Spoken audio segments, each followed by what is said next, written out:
Hello. Well, that picture that I just showed you is going to give you a bit of a clue about something that's coming up in the show today. That's a little bit, well, it's within the realms because it's film and television and cultural related. And also I have reviewed immersive experiences on the channel before. I've talked about them at great length, in fact, at different times. But before we get into that, let me bring in my fellow co-hosts.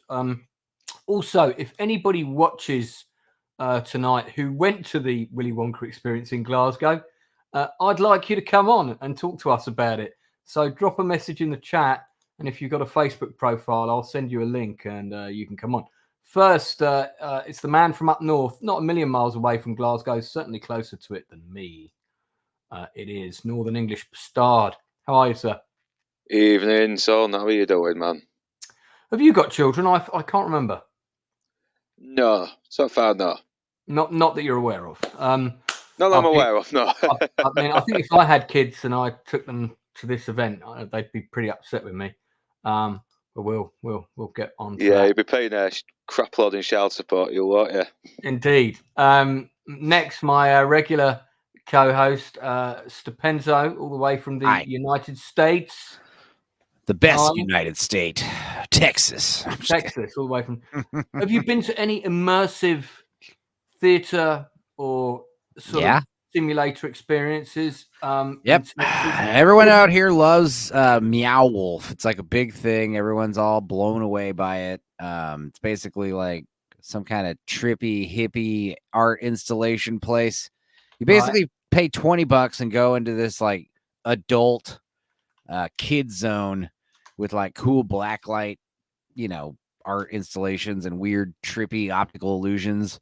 It was overrated. I've also, there's like San Antonio, there's the Alamo. We got the Wax Museum here, Ripley's Believe It or Not. Lots of stuff like that. Universal Studios, Disney World, Disneyland. Been to it all. Music festivals. Well, yeah, Disneyland's a theme park, but immersive events are slightly different. Yeah, there's actually a thing called Shrek Rave they're trying to put on. It's like a big thing, and my friends got this idea to try doing like Bratz Rave. I don't understand how it's legal, how that's allowed. Well, my next guest, Blue Collar Loser, welcome back, buddy. It seems like years since I've seen you. I definitely didn't just wake up from a nap. Yeah, I've only chatted to you about 50 times. I chose not to nap because I knew if I napped, it's like I'm going to sleep for 15 hours once I fall asleep. So I'm just going to ride it out. Yeah. Got a few topics to cover tonight, slightly different from the norms, and we're going to do the more sort of what have we seen stuff last. I want to get into some other things first. So I'm just going to talk briefly about a very positive immersive experience that I've been to. I don't think it's out in the States, and this is the War of the Worlds immersive experience. You basically, it's a part VR thing. You get taken, you sort of get transported back in time to a Victorian London. You're shown round. You're interacting with images and people of the past. Is kind of the story. So it's sort of part time travel, part simulator. There's a number of VR sections. There's also a number of sections with actors. The actors are extremely good in it. I've been around it 3 times with 3 different casts that they've had there. And there was also one time where one section of it didn't work. So they immediately gave me some free tickets to come back so that I could experience it all. That is what's known as good customer service. I mean, it's quite expensive. It's anywhere between 60 and 100 quid, depending on when you go during the week. But it's a great experience. Lasts about 90 minutes. There's kind of a bar in the middle of it. You get taken around in groups. And then you can also get this kind of cool photo thing, which I think I have it here. You had me at bar. You can have a photograph taken. I'll just stop that for a second. Recapturing your moment of terror as you're taken round. And that's what I would call a pretty good value for money immersive experience. Wasn't without its kinks at the beginning, and I went quite soon after it opened, and they've refined it over the years. I would call that a good immersive experience. Then we have the Willy Wonka experience in Glasgow. Oh boy. In a pop-up factory, which kids, parents mainly, paid £35 for a ticket, but some people paid more. Some people paid 55, 60, 70 quid for various packages. Behold the sights of Willy Wonka immersive. I really like the sort of subtle backdrops. Now, it feels to me this is some sort of bridge, presumably with a chocolate river in it, which is just a painting. I don't want to show pictures of people's kids on the stream, so my apologies to whoever that may be.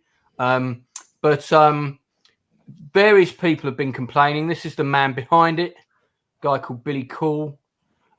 He's known to have been connected with various other things. Has a bit of a reputation for ripping people off in various scams. There's a number of. This is a sort of video walkthrough here. It feels like, somebody had a connection with a panto, did a panto of Willy Wonka or whatever. They got some AI created images. They said there's like an imagination lab, all this sort of thing. Does Warner Brothers sign off on this? Can Warner Brothers give them like a cease and desist? Is that allowed? I think it's out of copyright. Willy Wonka and the Chocolate Factory. Yeah, because I know we got that. It looks so dead. It looks so dead and lifeless as well. It's just a warehouse. It's appallingly bad. I mean, I thought that was the tunnel that you go through to get into it, but I'm not really sure. But they clearly, I mean, if you're going to run something like this, what you do is, as any proper immersive event company will tell you. I love this. Look, the meth lab. With have you ever seen such an unhappy looking? Is that real? That can't be real. No, it's real, dude. It's real. I shit you not. This is real. It looks like she's about to cancel. Well, then they're taking the piss, right? As you British people say. Yeah, they're taking the piss. All right. They have to be. Jesus. There's no way. Yeah. She looks like she would cancel me on Twitter. She does. Come with me, and you'll see. Hi, Amanda. By the way, Amanda, if that's the same Amanda that commented about the Masters of the Airstream, I really do appreciate your comment. Thank you for putting your comments in the chat, and I liked hearing your thoughts. Thank you for the feedback. This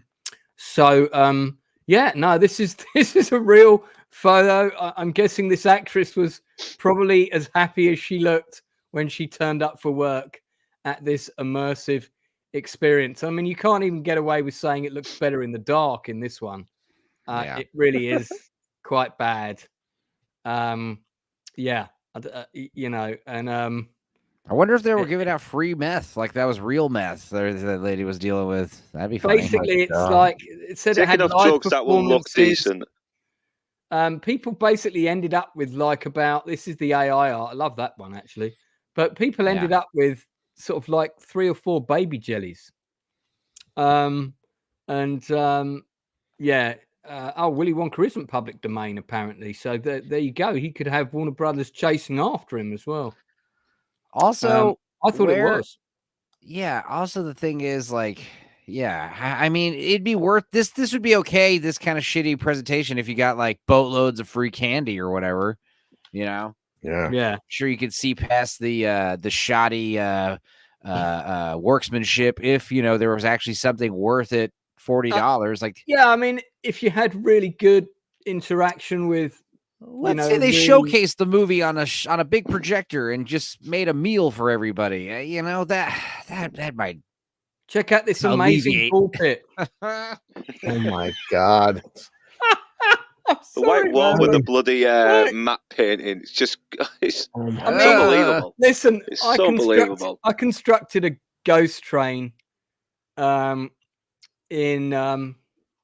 my garden once. And and it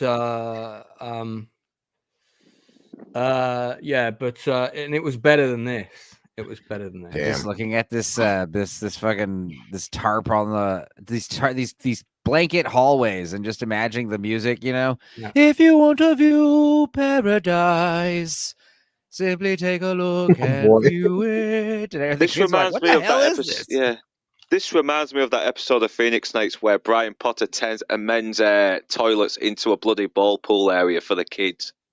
It's a miracle. This it is a goddamn miracle. This was even achieved. I mean, Really, look at that. you know, Jack normally Proctor was there. Jack normally- Proctor in the comments. There was free candy. Each kid got one jelly bean and a lollipop. That's not a joke. I was there. What? Oh my Yeah. God.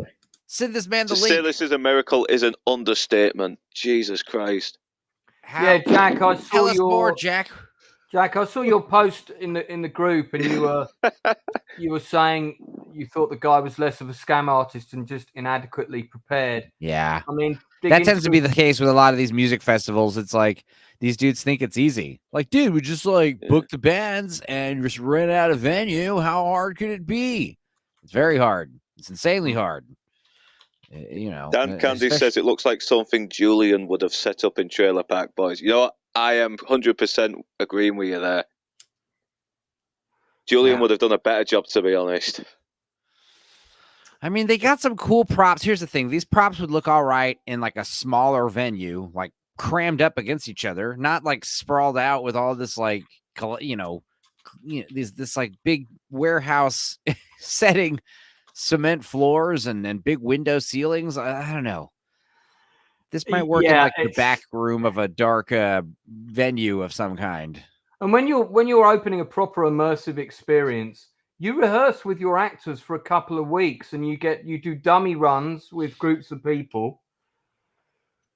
Excuse me, and you test run it, and you see what works and what doesn't work, and and you get this sort of thing would be planned out by a proper production designer who would usually construct a modular set which would be painted by a crew and be sturdy, and all of this, you might see the ceiling of this thing, but this would all be covered up and far more immersive, and maybe they would have been black. This is what happens when you wait to the very last minute. You know, they were setting this shit up like the day of the event. They're like, this is not looking good, guys. I don't know. This looked better in my head. I feel like also maybe the people that were delivering these props maybe delivered half of them and they didn't get paid. That's what I think happened. Right. I certainly wouldn't let any of my kids taste a sweet from this lady. Let Daddy try them first. What's she cooking here? Smoke too. This can't be real. This has to be that picture has to be fake. It's not, man. It's real. And the police were actually called. This is now a national news story. I kid you not. It's on Sky News's website. The police were called because there were so many parents that were upset that, and it was shut down. It was shut down the day that it opened, and people have been demanding refunds ever since. So see, it's on the BBC News. Recover from this as well, and like everybody was. I don't want to show people kids. This is the group outside, very angry. So it's a lot of customer complaints. So the police had to be called. Glasgow Trading Standards got involved. This is Glasgow. This is drinkers' territory, drinkers' backyard. Oh boy. So what's the guy's last name again? He did not endorse this event, just to be clear.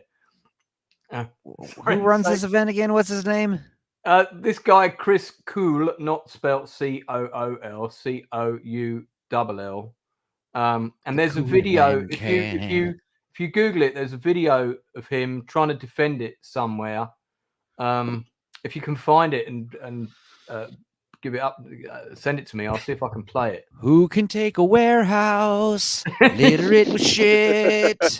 Yeah, the cool man can. Amanda, I think you're you're talking about the Facebook group. So let me have a quick look in there. Apparently somebody responded. Jack Proctor. He's got a history of failed ventures. I think he genuinely thought it would work, but the chocolate river that was just a brown strip of carpet and the Oompa Loompa meth lab just didn't cut it. Honestly, the Oompa Loompa meth lab is like, you know, that kind of ingenuity. That's kind of what I'm looking for, you know. Well, and it was an event aimed at young children, and they also had this like really weird, scary monster in it, which, as far as I'm aware, is not part of the. There's someone's posted a video of it on Facebook. I'll show you. Really as far as I'm aware, is not part of the Wonka, you know, historical backdrop. Oh my god! This is Discount Wonka on the left, and I don't know who this is supposed to be. Someone with a black sheet, a silver mask, and a wig. Oh my god! It's Slash. He's everywhere. You know what I mean? It's like someone Buckethead. A Scream movie. It's quite cool the way they hid them behind the mirror, but it's just all folks call him Buckethead.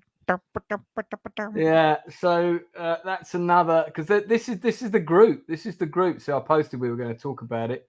This is the group. I don't want to show the picture of the kid, but there's a picture of a kid, and his mother's put a post, and he dressed up as Wonka, and he thought it was going to be, you know, really, yeah, sort of, you know, he's going to get to meet Willy Wonka and all this. Picture of a disappointed child. Yeah, I get it.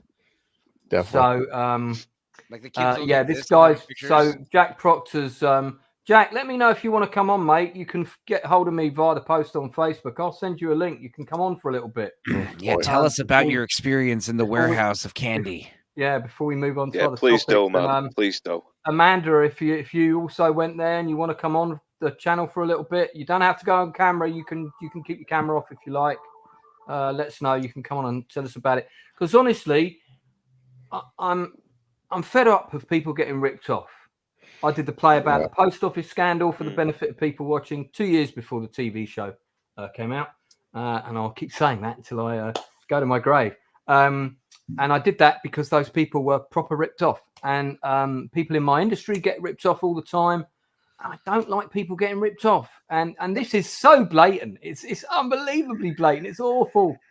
So, you know, it's yeah, I mean, I do like the Oompa Loompa meth lab just didn't cut it. Yeah. And the chocolate river was just a brown strip of carpet. I mean, poor lass. She probably quit her gender studies for that job. Who knows? I just wonder if there's any way we probably could volunteering. It's not even a job. I just wonder if there's any way we could get Timothy Chalamet to give that kid a call. Oh boy, you know, the kid who dressed up as Wonka. I bet he would. I bet he would if he knew about it. He's the kind of guy I reckon he would do that. It'd be better if Timothy Chalamet just showed up in Wonka uniform to the warehouse. Like, what the hell is this? Y'all should be ashamed of yourselves, you know? Yeah. Just going to say hello to some of our regulars in the chat. We've got Keithy, Jamalama, whose brigade got destroyed at the Battle of Antietam yesterday for the third time. Melvin, of course. Good to see Melvin. Always a pleasure. Dan Candy. Yeah, both your units also decimated. Sorry. Darth Plato. Good to see you, mate. Quid is quid. No, it's about $1.50 to £1, right? Give or take. There was a time when it was $1.09. Keith was asking me a question about carrots. I didn't really understand what he was trying to say. Maybe he can rephrase it in this chat, but it was like, a comment I got on one of my videos. He was asking about some kind of carrot emoji. I wish I could explain, help him out. I don't know what he's talking about. Let's, and again, I'm keen not to show pictures of people's children. They have put them in public domain, but that doesn't mean that I want to. No. This is so. This guy also about the author. Also does he's got 10 books out or 12 books out on Amazon, apparently all written by AI. Shut up. This is his biography. Meet Billy Carr, the enigmatic wordsmith hailing from the bustling streets of Glasgow, Scotland. Damn. A rising star in the literary world in his mind. Billy weaves spellbinding tales that delve into the mysterious realms of fictional thrillers and gripping conspiracies, drawing inspiration from contemporary events his novels offer readers an electrifying journey into the heart of modern intrigue. With each stroke of his pen, Billy Cool crafts narratives that blur the lines between reality and fiction. Mate, you certainly did that. That's very true. Leaving readers enthralled by unpredictable twists and turns that lie ahead. His passions for storytelling breathe life into characters who grapple with shadows of doubt and navigate labyrinth plots, captivating audiences across the globe. Prepare to be drawn into a world of pulse-pounding suspense and unyielding tension as you embark on a literary adventure with Billy Cool, the mastermind behind bending thrillers, intricate conspiracy. Are you spellbound, hungry for more? You said the word spellbound already. Get ready to immerse yourself. You already said that. Challenge perception. Yeah, yada, yada, yada. Okay, that's definitely not written by him. And then this gentleman's been kind enough to produce a chapter, a sample. And if you read it, man, it reeks of the wind howled through the desolate streets of the long-forgotten city. In a dimly lit laboratory, Dr. Emily Reed, a brilliant but haunted scientist, toiled tirelessly over her latest experiment. She was on the verge of a groundbreaking discovery, one that could change the fate of humanity forever. The rhythmic hum of the machines echoed in her anticipation, masking the fear that gnawed at the back of her mind. Okay. Yeah. Revolutionized medicine, possibly a perverted, deadly weapon. I don't know. Yeah. I don't want to know. Jack Proctor saying that he called Billy Cool a few days before the event. He assured me it would be Broadway level theatrics that would be talked about for months after. He'll be talking about suppose he was.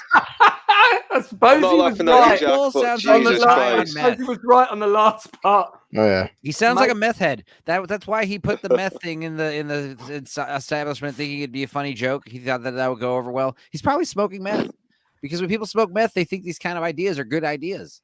Nah, nobody's gonna care, bro. People are gonna love it, dude. They're gonna think it's awesome. What are you talking about? It looks like shit.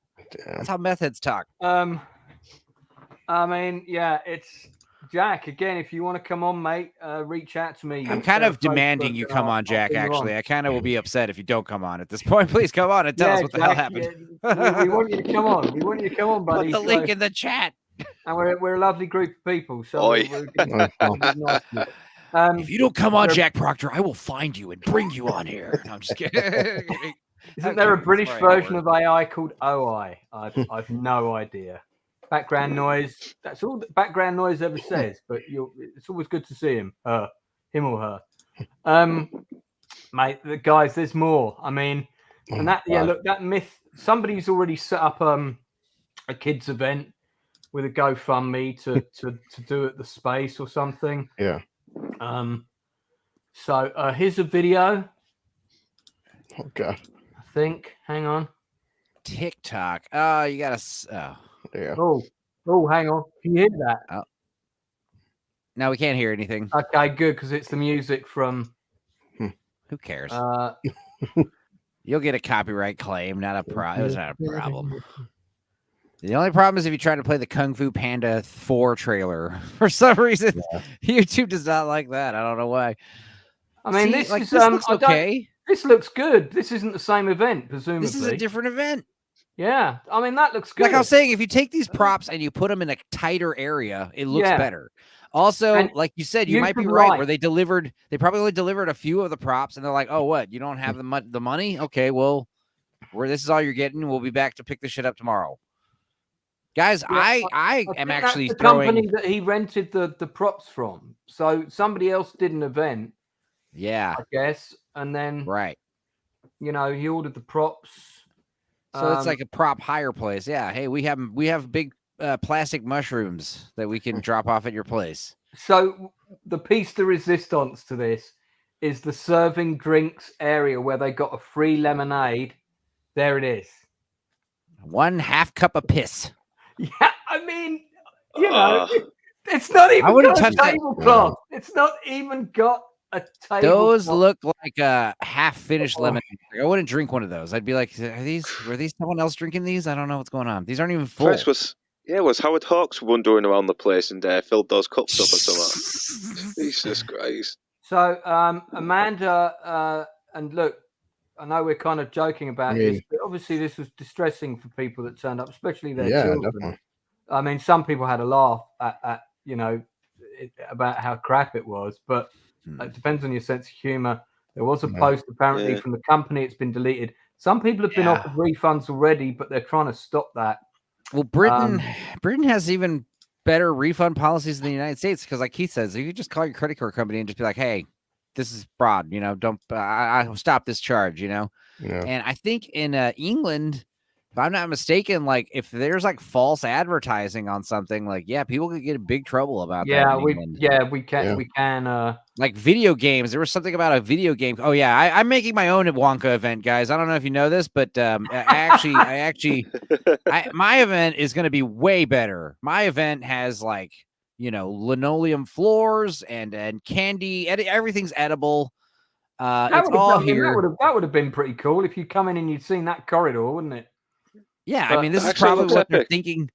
But this is how easy it is to make shitty mid-journey art that just, tricks people. This is what it's going to be, guys.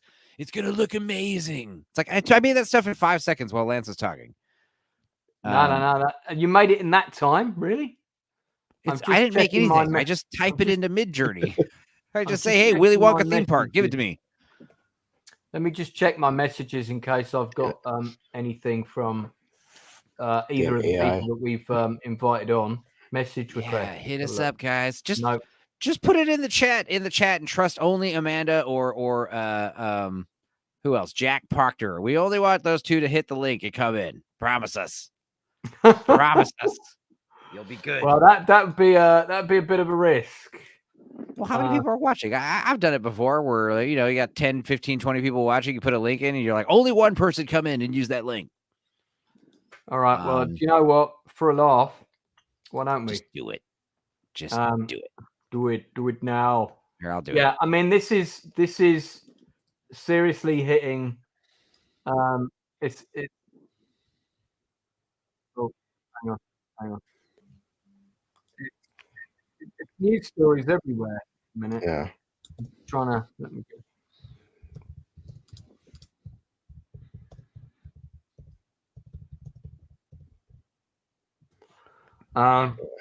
So this was on Jeremy Vine, I think, earlier today.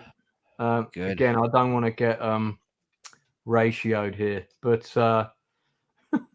it's bad. Pretty bad. This news broke today. This news broke this morning, and a few hours later, we're all talking about it. It's funny. Yeah, I feel like Enzo, I might get you one of those for Christmas, man. Sure. All right. So, you've popped it in the chat already. Cool. Yeah. Amanda's saying people want to sue. Come and talk to us about it. Come and talk to us. Let's get it more publicity.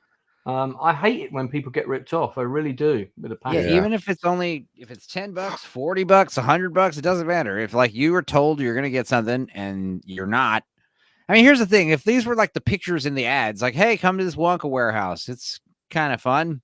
You get a glass of lemonade or whatever. Like, then that's fine. You can't really say anything. But like, that's the whole thing about this mid-journey AI art, this Google Bing AI art. You can't just like take a cool, fantastical Bing design and put your logo on it and be like, this is what it's going to be. If this was a mobile kids party and, a truck turned up, you had a couple of actors in, you had all those props that we've seen. Yeah, that'd be pretty cool. Set it up in the garden or whatever, or if you big ballroom, if you're probably a rich family. But, if you're going to somewhere and it's an immersive event, and immersive events are supposed to last a few weeks, Yeah. I mean, and like the War of the Worlds one that I showed you at the beginning, that's been going for the best part of, I think 3-4 years now. I think it started just before the pandemic. So, bouncy Wonka castle. There you go. Wow, it's not even yellow in that picture. Boy, there's the magic. Maybe the gummy bear like pees into it, and then that's how it gets its color. That's a good idea, Keith. Thanks for the suggestion. Yeah, the Twilight Tunnel. Okay. The Twilight Tunnel. Get ready for an exhilarating adventure. Is that the same experience? I'm not sure. Well, we've seen that bit already. Okay. Yeah. Oh man. Yeah. I mean, the meth head Oompa Loompa is got to be the. Look, this has even made the New York Times. I'm not joking. I one thing is someone being in New York, like in New York City, even made the New York Times. A few jelly beans in a world of disappointment at Willy Wonka event. I'm shocked the fight didn't break out. Like, I mean, it'd be cool if it was like an everlasting jelly bean, but what if it was like a crappy flavor you didn't want, like buttered popcorn? And be like, oh, it's like an hour-long jelly bean, fish flavored. Honestly, if I had Timothy Chalamet's number, I'd say, hey, dude, you up for putting on a Wonka hat and doing a 60-minute Zoom call with with 40 kids on it for a laugh? And I bet he would. This woman's like, she's laughing at just how bad it is. You can see. Like, look how terrible. And these black screens are, man, what's this supposed to be? See, if this guy was smart, this promoter was smart, he would have made a no phones allowed inside rule. And then it'd all be like hearsay. This event's a ripoff. Yeah, there's no somebody would have snuck in a phone. Warehouse. Before you go in, we're gonna have to put your phone in a lockbox. Make sure you don't take any pictures. There's a what do they really need that signage for like 5 different areas? I think you can find them all within 2 minutes. It's like not 5 different directions. I love the way that this door doesn't even have a back to it. Like the set design is so poor. You'd have proper theater flats or something for something of this, concept. And it's funny because all this stuff is rented. So, like, if you broke anything, it's like, oh, that comes out of my pocket, Yeah. Oh, man. It's bad.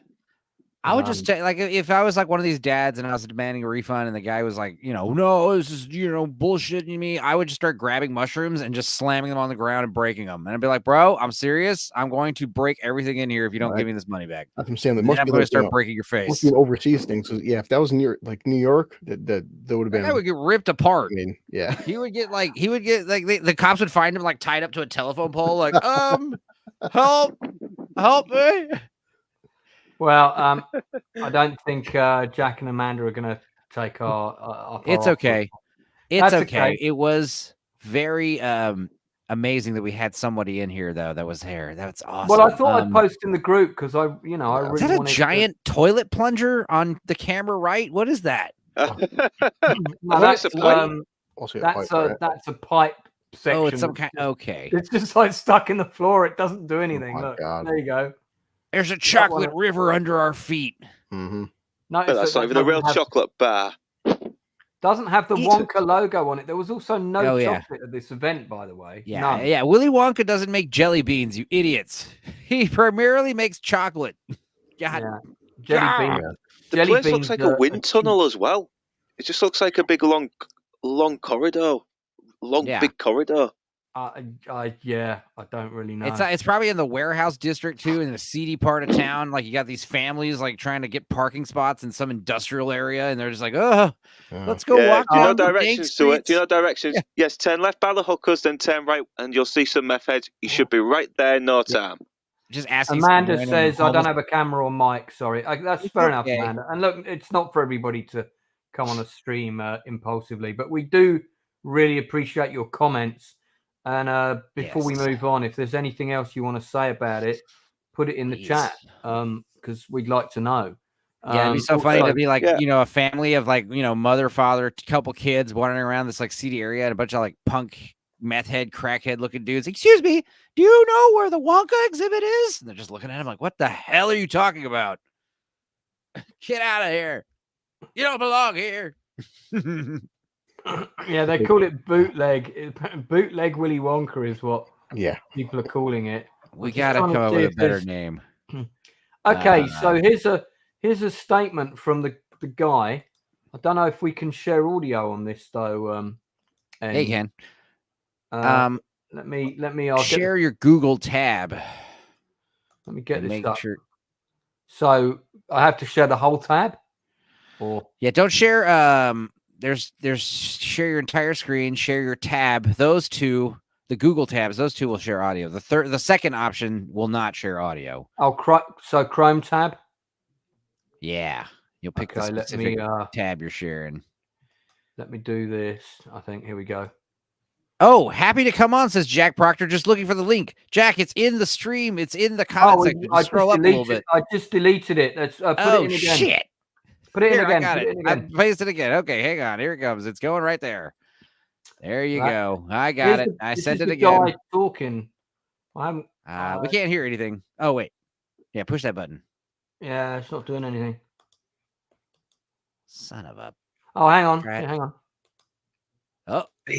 For this year and utter disappointment, we tried to continue the event in the best manner. This guy probably smokes meth. However, again, I am deeply disappointed. I don't trust this guy. It doesn't sound like that's the meth voice. Jack's here. Let's bring him in. Hi, Jack. Welcome to the Outcast Creative. We normally review film, video, and TV shows and interview people from the industry. But we hang on. There we go. Sorry, Jack. But I was so annoyed about this when I read about it. I really wanted to talk about it. So it's great that you've come on. No problem. No, happy to talk. Just tell us. Explain how you heard about it and how you got there and your whole thing. Just tell us from the ground up. Yeah.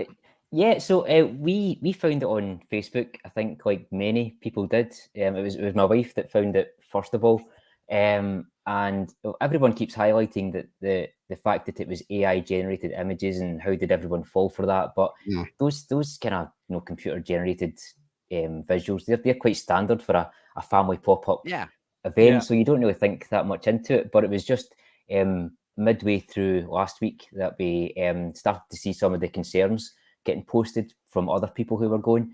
And so about how long ago did you first hear about it? Well, we were only maybe 2 weeks, I think. Okay. I think by the time we booked, the price had been reduced from £35 to £18. So we weren't aware they were more expensive to begin with. I thought you were saving money. Yeah. I think by that point we didn't know that they were dearer or more expensive. What did you get for your 18 quid money? Not a lot. 3 minutes through a partition of big props. That was pretty much what you got. So we saw that the concerns rising from people online. So there was a number that they gave us, and it was just a generic answering machine. And then we got a WhatsApp shortly after that from someone calling themselves Amber, I think it was, or something. So I phoned the mobile number that was on that WhatsApp, and it was Billy that answered. So and he was surprised that I had his number, not realising that the number would come through WhatsApp when he did it initially. So you've got his phone number? Yeah. Oh, mate, it'd be terrible if that got put in the public domain. It would, yeah. Probably. I could probably get some of my money back from that. But so yeah, he just gave a big 15-minute spiel about how it was going to be the most amazing thing. It would blow our socks off when we saw it, and it would be talked about for months and years afterwards, and would be the pinnacle of immersive events. Just now. Did his voice on the phone sound like it was blown out from snorting shards of methamphetamines, or? Yeah, totally. Yeah? It kept highlighting they had just had COVID and things, and that's how you couldn't speak. But the voice that you hear on the video, I'll take that excuse. Sure. Yeah, that's all right. quite standard. But so yeah, we thought we'll go and see what happens. So we arrived around midday, and by that point it had been open for about 2 hours. Right. And so we just saw hordes of families walking away bemused and totally bewildered that had been in before. So yeah, we thought, well, let's see. So there was about a 15-minute wait, and then we were led upstairs to these makeshift factory gates, expecting Willy Wonka to come out and take us in, but just it was an attendee from the venue opened the door and says, "And you go, that's it, open." So we walked through, and it was just grim. It was just big black partitioned curtains all the way. Just prop. It looked really as if someone was just storing, had large props in storage. Did you get to meet this lady? Yeah, I want to ask about this. What was she giving away? Candy or alcohol or meth? So those little test tube things, they were filled with like jelly beans and things. And so each kid could go up and get a jelly bean in their hand, and there was like lollipops and another little bit of that little thing that's empty there that had lollipops in it. And the kids got a lollipop, and then one of the adults that next to us tried to take a lollipop, and he was told he wasn't allowed. That's for kids only because they've only got about 10 left or something. So it was, even though your ticket was the same price, it was only kids that got the treats. But then each kid got a jelly bean into their hand out of the test tube, which was a bit bizarre. Did anybody mention the fact that it looks like a meth lab, or were they aware of that? Or not at the time. I think in context of that venue, it wasn't strange, because everything was just so weird. Right. As soon as you walked in, it was you were just tripping as soon as you walked in. It was bizarre. Was this an actress in character? Did she have dialogue and stuff like that? They did. I think by the time we got there, they'd given up on that. They knew it was it was a car crash. And did you actually get to speak to her properly and say, "Are you here against your will? Blink once for yes, twice no." No, that was how you doing, man? That was evident when you good. They didn't want to be there. Would you think that the price you paid was worth it for the experience? No, probably not. Right? Well, do you know? I think in a roundabout way, it probably was, because you can see you were there when this happened. This monumentous event. I doubt your kids felt the same way, though. Your kids were probably very upset, right, and annoyed and. Kids are kids. They just saw big props and things, and just they got photos and stuff. And I know we're laughing at this a little bit, but we do feel bad for the people, including you as well, who just got ripped off, even if it was £18. But and also, well, most of them paid 35 quid, and people paid for other days that have never happened. Well, so I'll tell you right now, as someone who throws events, who's thrown big festivals, it's a pain in the ass. And it's sometimes these things, you get a fire fest, and like right now, I'm really worried. Everyone's worried about this big Texas Eclipse Fest that's happening in April. They have like 200 bands, and it's like in the small town in Bastrop, and there's supposed to be like 5,000 attendees. And like, as someone who throws these events, it's like you see that, and you're like, that's way too big. It's way too good to be true. It's going to be a big clusterfuck, This was. Did you get a paltry glass of whatever this was? Well, we were offered, but we didn't take them up on the offer.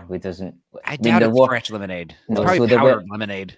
You can't see in that photo, but underneath there was just cans of soda underneath it. They were filling them up with, and it was just each person got like a quarter of a can of soda. I want one can to fill up 4 cups, and that's it. All right, I don't want that was it. But to give the actors their due, I mean, they had an impossible task, and they didn't get paid. They were I think Wonka was promised £500 for the event, and he's not seen any of it. So they turned up the night before for a dress rehearsal, and they still came back the next day to try and make something work for the kids, but it was just impossible. It was just so far gone by that point. So they had 1 day's rehearsal. Yeah, 1 day's rehearsal. They got the script maybe 2 days before, and it was an AI generated script. Oh my god! We've seen a portion of his writing, and I mean, I'm an author and a playwright, and it's it's clearly AI writing, and he's got about 10 AI books on. It's not his writing. Yeah, I mean, everyone keeps saying that he's a serial scammer and things, but I think there's other issues at play. A lot of times it's just insane delusions of grandeur, and sometimes people are crazy or on drugs, and they just they see themselves how they think that people see them. People think I'm an innovator and I'm trying really hard and just fell short. It's like, no, dude. You're a crazy crackhead. You're trying to scam people in a warehouse full of toys. Yeah. Mark Kelly, who's in the chat, who's one of the postmasters who was a victim of the post office scandal. And the reason he's in the chat, Jack, is because I wrote and directed the stage play about that a couple of years ago. Oh, wow. And have been quite involved with it all. He did a post. I'm trying to find it. I remember this. There was an outdoor Lapland type event that was run.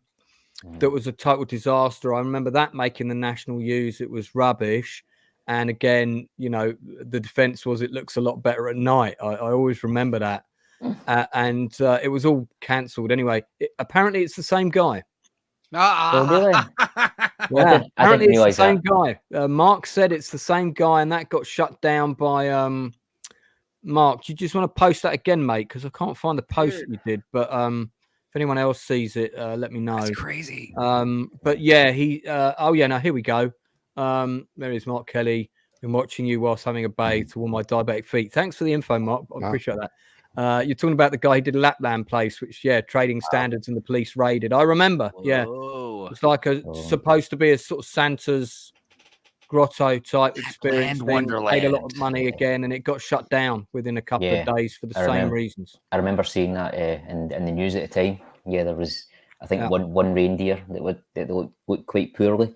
Yeah, it was so quite grim as well.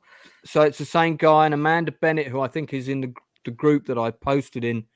He has an accomplice, Richard Boone, not the singer from Journey to the Center of the Earth. Yeah, I think that's someone who popped up in the Facebook group that's formed. I think it's just a parody account. So he's Richard Boone's promoting an Easter extravaganza by the same people, and it's all just AI art. So I think it's just a parody of what That's so weird, dude. Yeah. Well, I had a look on Company's House for Illuminati Productions, which is the company that this Mr. Cool owns. What was his first name again? Billy. Was it Billy? Right. Yeah. So if I just I've that company was only set up towards the end of 2023. It's had no accounts to date, and he's the only person listed on it. Yeah. So you always check Company's House, man. Yeah, I think his other trading name is Billy the Savage. And I think he's got quite a few other companies set up on that. But again, I think I don't know that it's just he's a serial scammer. I think there's maybe a bit of that, but I think there's, like we said, there's other things going on. I mean, I think the fact that he rented the venue, so he paid the thousands of pounds for the 4 days rental of the venue. He hired the props and things. So I think in his mind, he thought it was going to be something quite spectacular. You know what a big problem is? A lot of times they don't have all the money to pay for everything up front. So they assume the pre-sales tickets will start coming in, and then they'll cover the costs, and then the pre-sales don't sell as much, and then they have to discount tickets, and it just derails from there.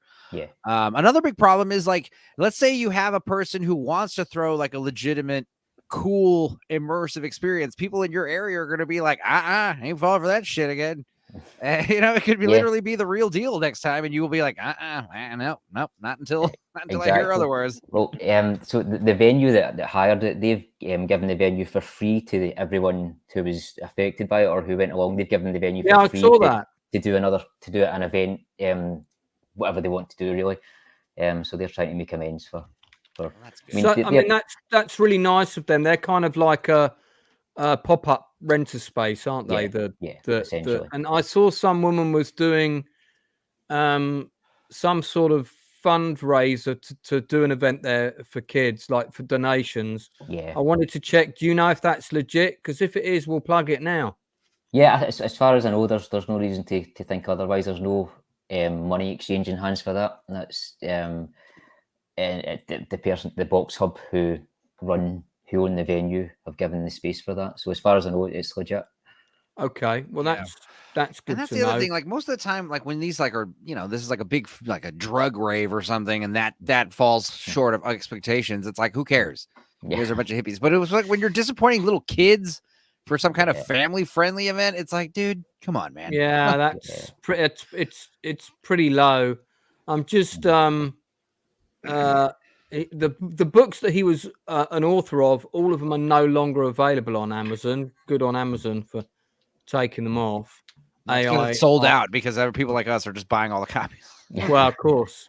It says that he ran a website called Empowerity, which is now deleted, but can be read through, that software that enables you to look at old websites.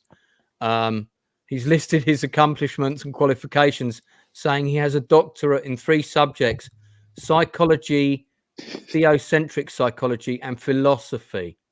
And he had a master's in business in administration from the University of Stirling.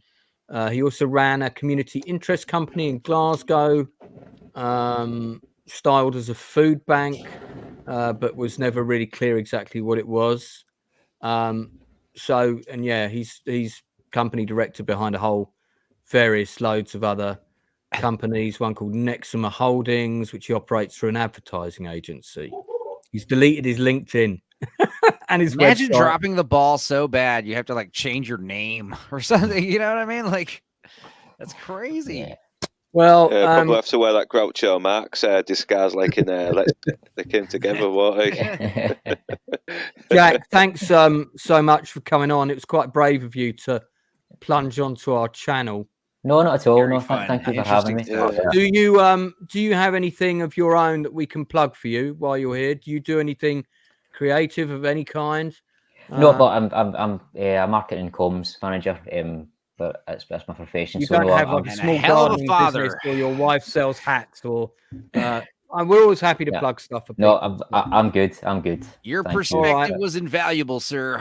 No, thank you for having me. And no, Jack, thanks a lot. Check out the rest of the content on my channel, mate. Take care, man. I will do. There's a lot of interviews with people in the industry. You'll find them quite interesting. I will spend the next hour or two talking about movies now.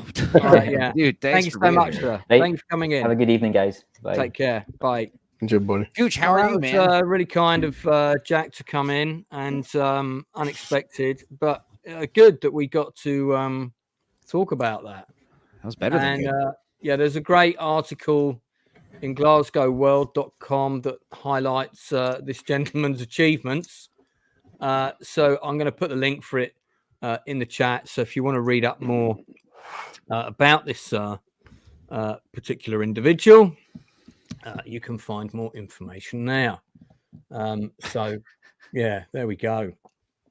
House of Illuminati Limited shut down 5, 3, 4, pretty 3, far. 9, 4. And I do recommend War of the Worlds.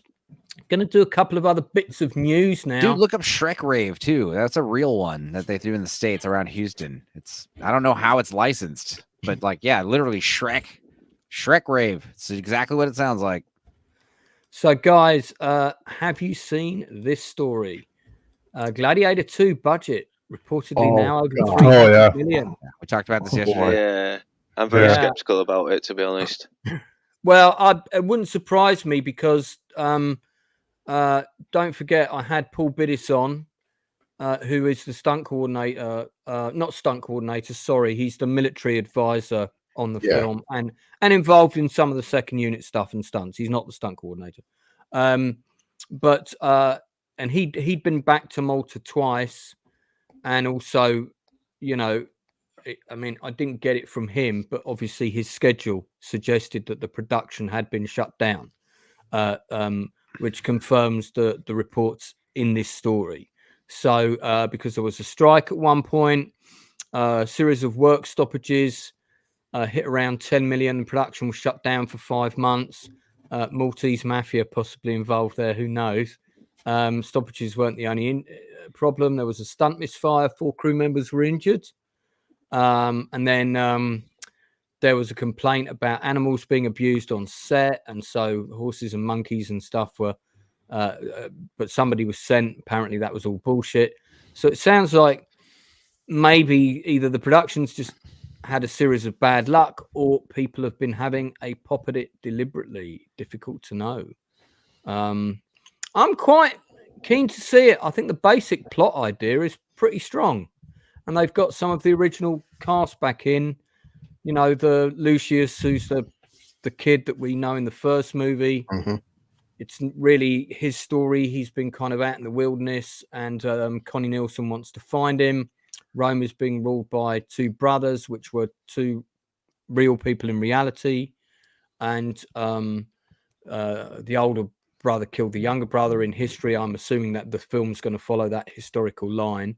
And I imagine there's going to be lots of conspiracy and murder and the usual kinds of stuff. Maybe Lucius will come back as a gladiator. I'm disappointed that the actor who played the kid is not playing the same role because he is an actor. He was in the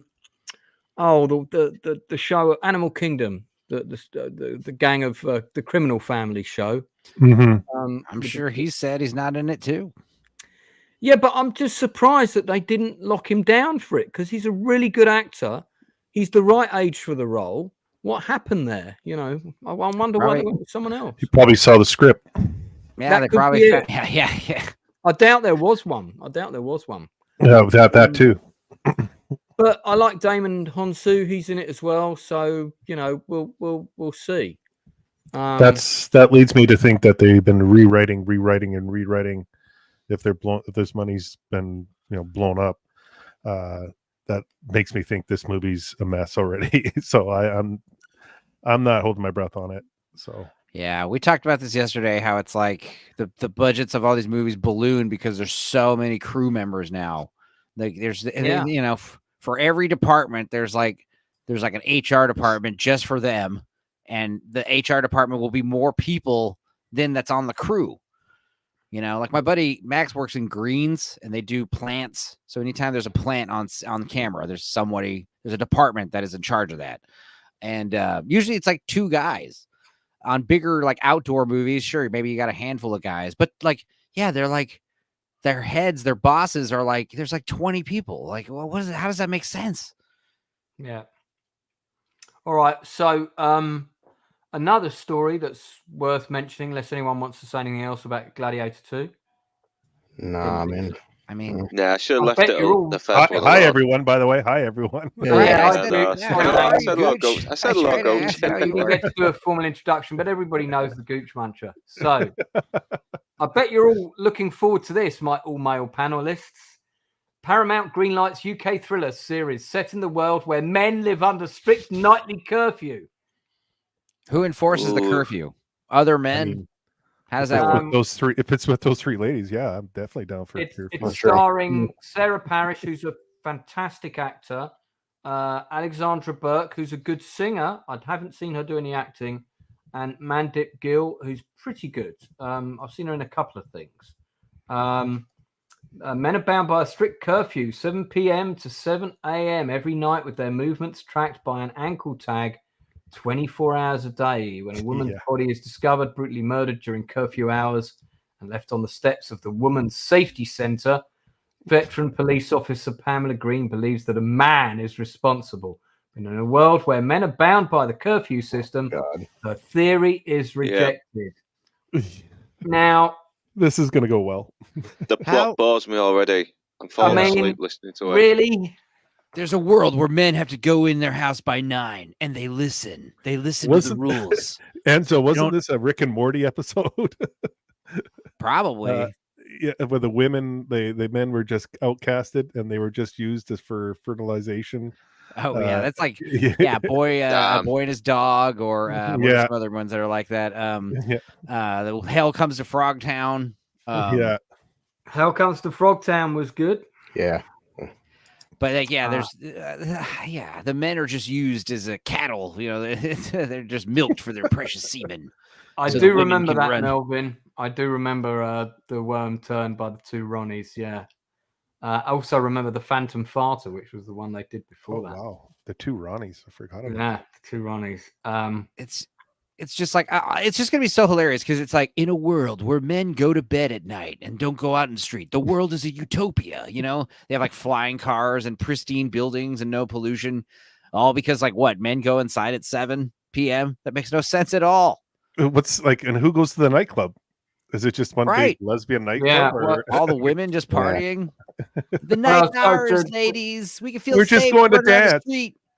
We're just going to whores and walking alleys safely. Finally, to answer a couple of the comments in the chat, it's not a movie; it's a television series, I believe. It's even worse. I think that means it's going to be 10 times longer. Yeah, UK thriller series. So it's a series. It's a female team, predominantly. Producer Natalie Peter Contessa is the lead producer on the show. Joasia Goldin from Britannia is the director, whilst Lydia Yeoman is the lead writer. The writing team consists of Jess Green, who will write 3 episodes. Samira Swatav Manifest will write episode 5. Alan Nilbo, Jane Moore, and Natalie Peter Contessa are executive producers. So, yeah, it's an all-female creative team, basically.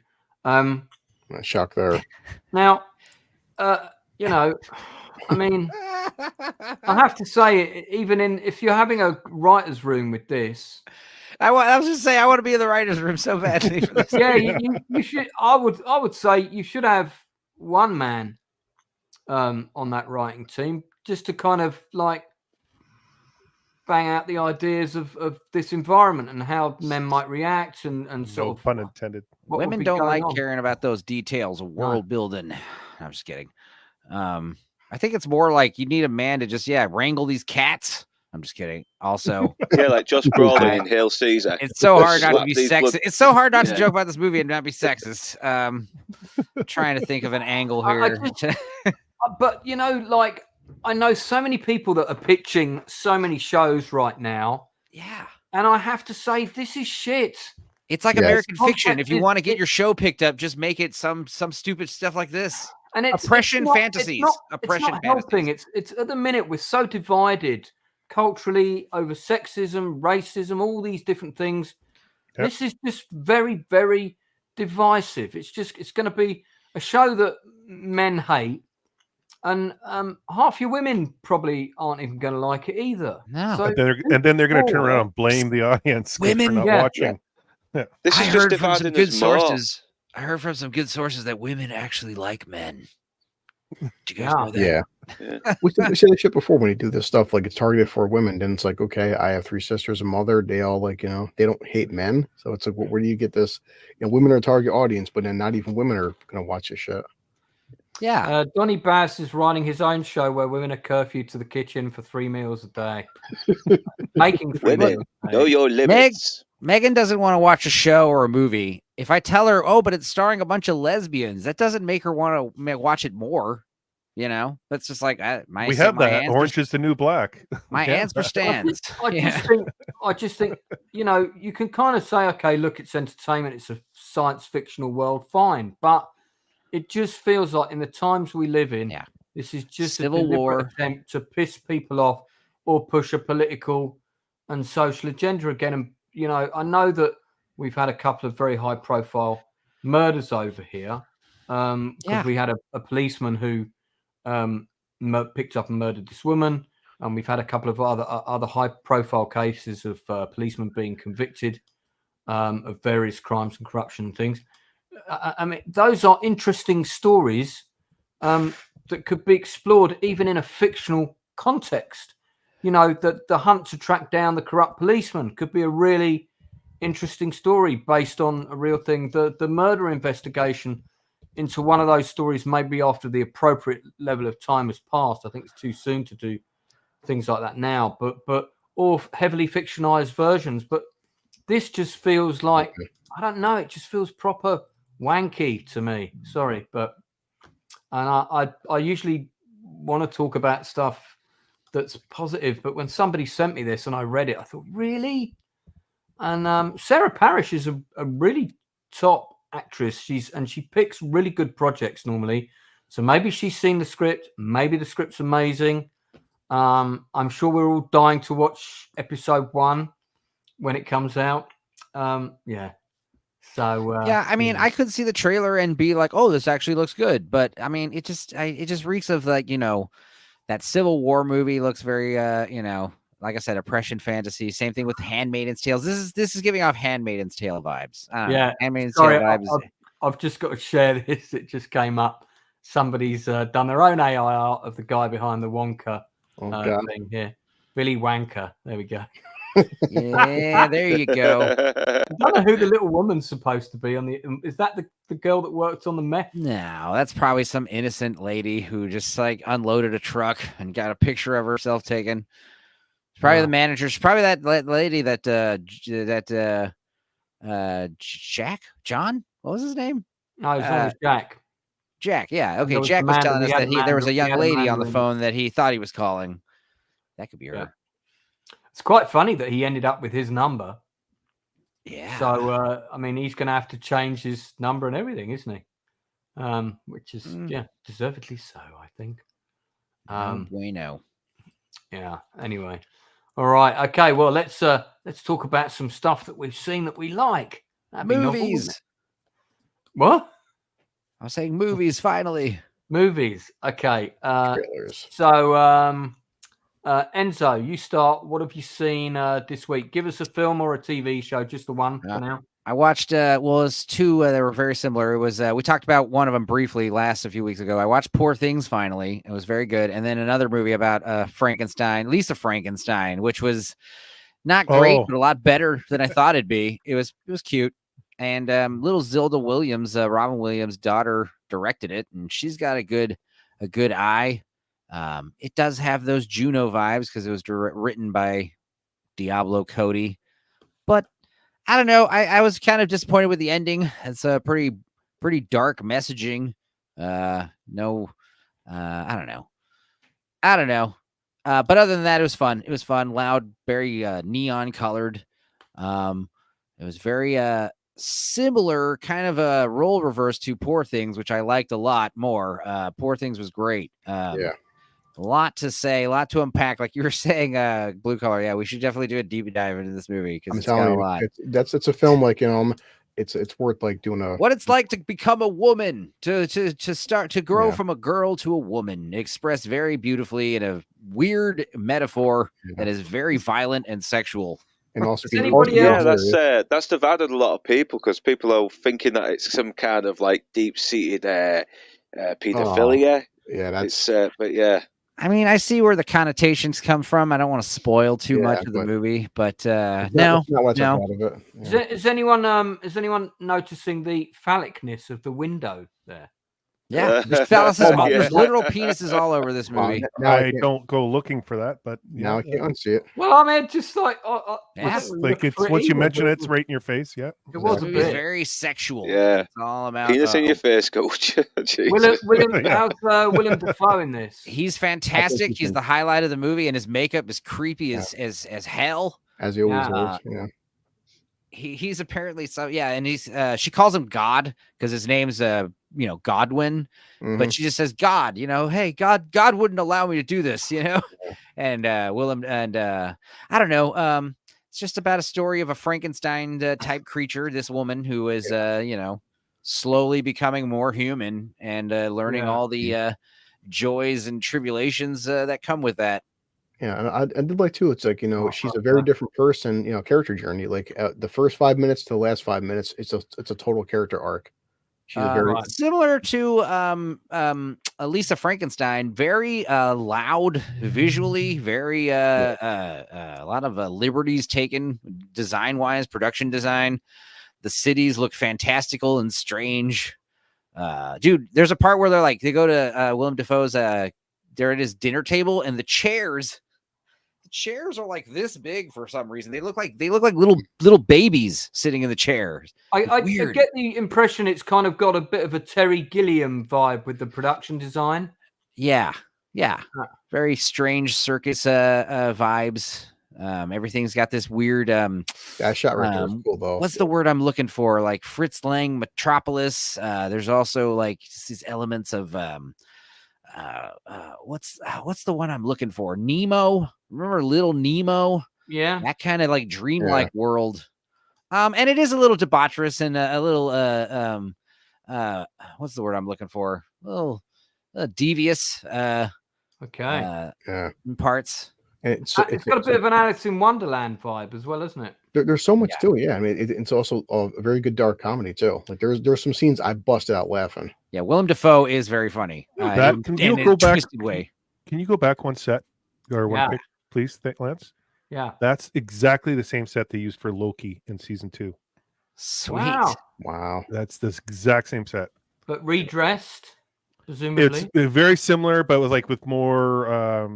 I think there was like more of a lab look to it, but it's very, very it's the exact same set. An episode, I want to say 3 or maybe probably 4.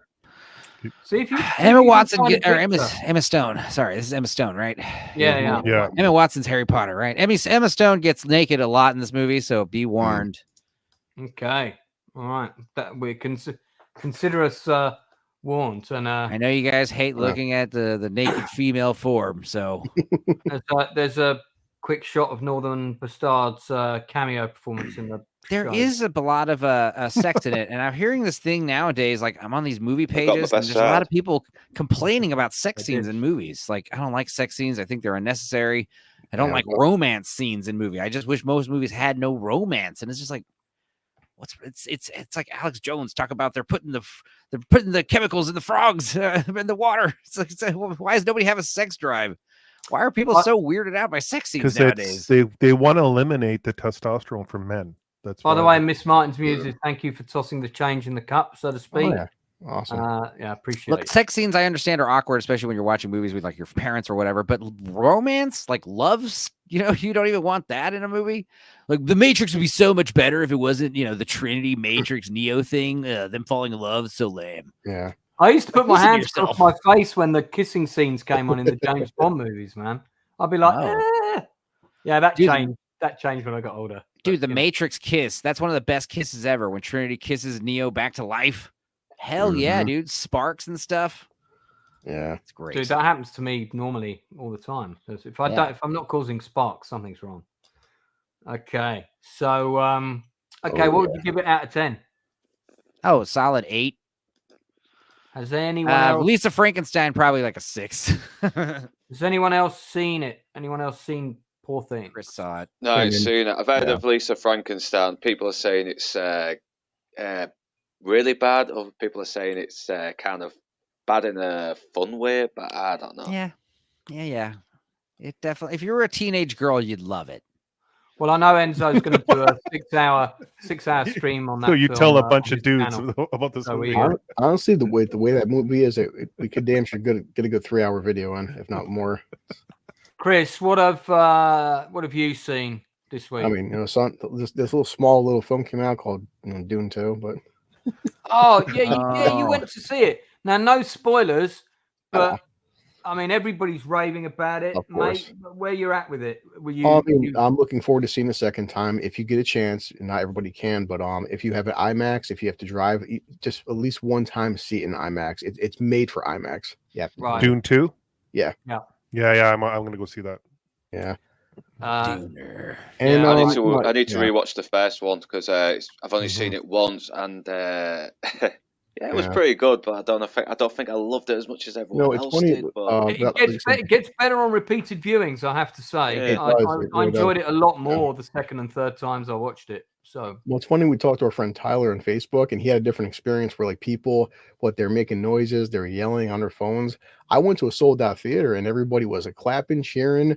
People were quiet during the film. Like, I had a great cinema experience, and I feel bad when someone has to go to a sold-out theater and 5 people ruined the experience. But me and my kid, everybody was loving it. Everyone had a great time.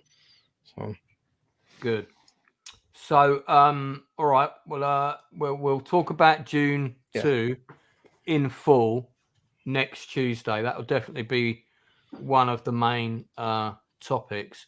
I want to talk about one of the Oscar films that I saw, and I've been itching to see it because I was hearing really good things, even though it sounded like clearly it wasn't going to be a fun night in. I saw this one too. Yeah, you know which one I'm going to say, don't you? And I'm talking about Zone of Interest. And I'll just give a quick overview for anyone who hasn't seen the film. It is a 2-hour, give or take, movie set in the 1940s. And initially, it kind of opens on a family having a lovely time at the lake and having a sort of picnic. And you're not really sure what's going on. I mean, obviously, I knew a bit going in. But do you know what? I would have loved to have seen this film knowing absolutely nothing about it, because that's what makes it so brilliant, is that you see the life of a family outside of their job, and their job is that the dad runs the concentration camp at Auschwitz, and this is based on a real person. It's based on the real commandant, and this is him with his family. And they basically, the zone of interest is the garden and the house that they create for themselves. This is part of it, which is literally adjacent to the camp itself. Now, the film does suggest, perhaps it takes a little bit of dramatic license, that the house was a little bit closer to the main horrors of the camp than was actually the reality.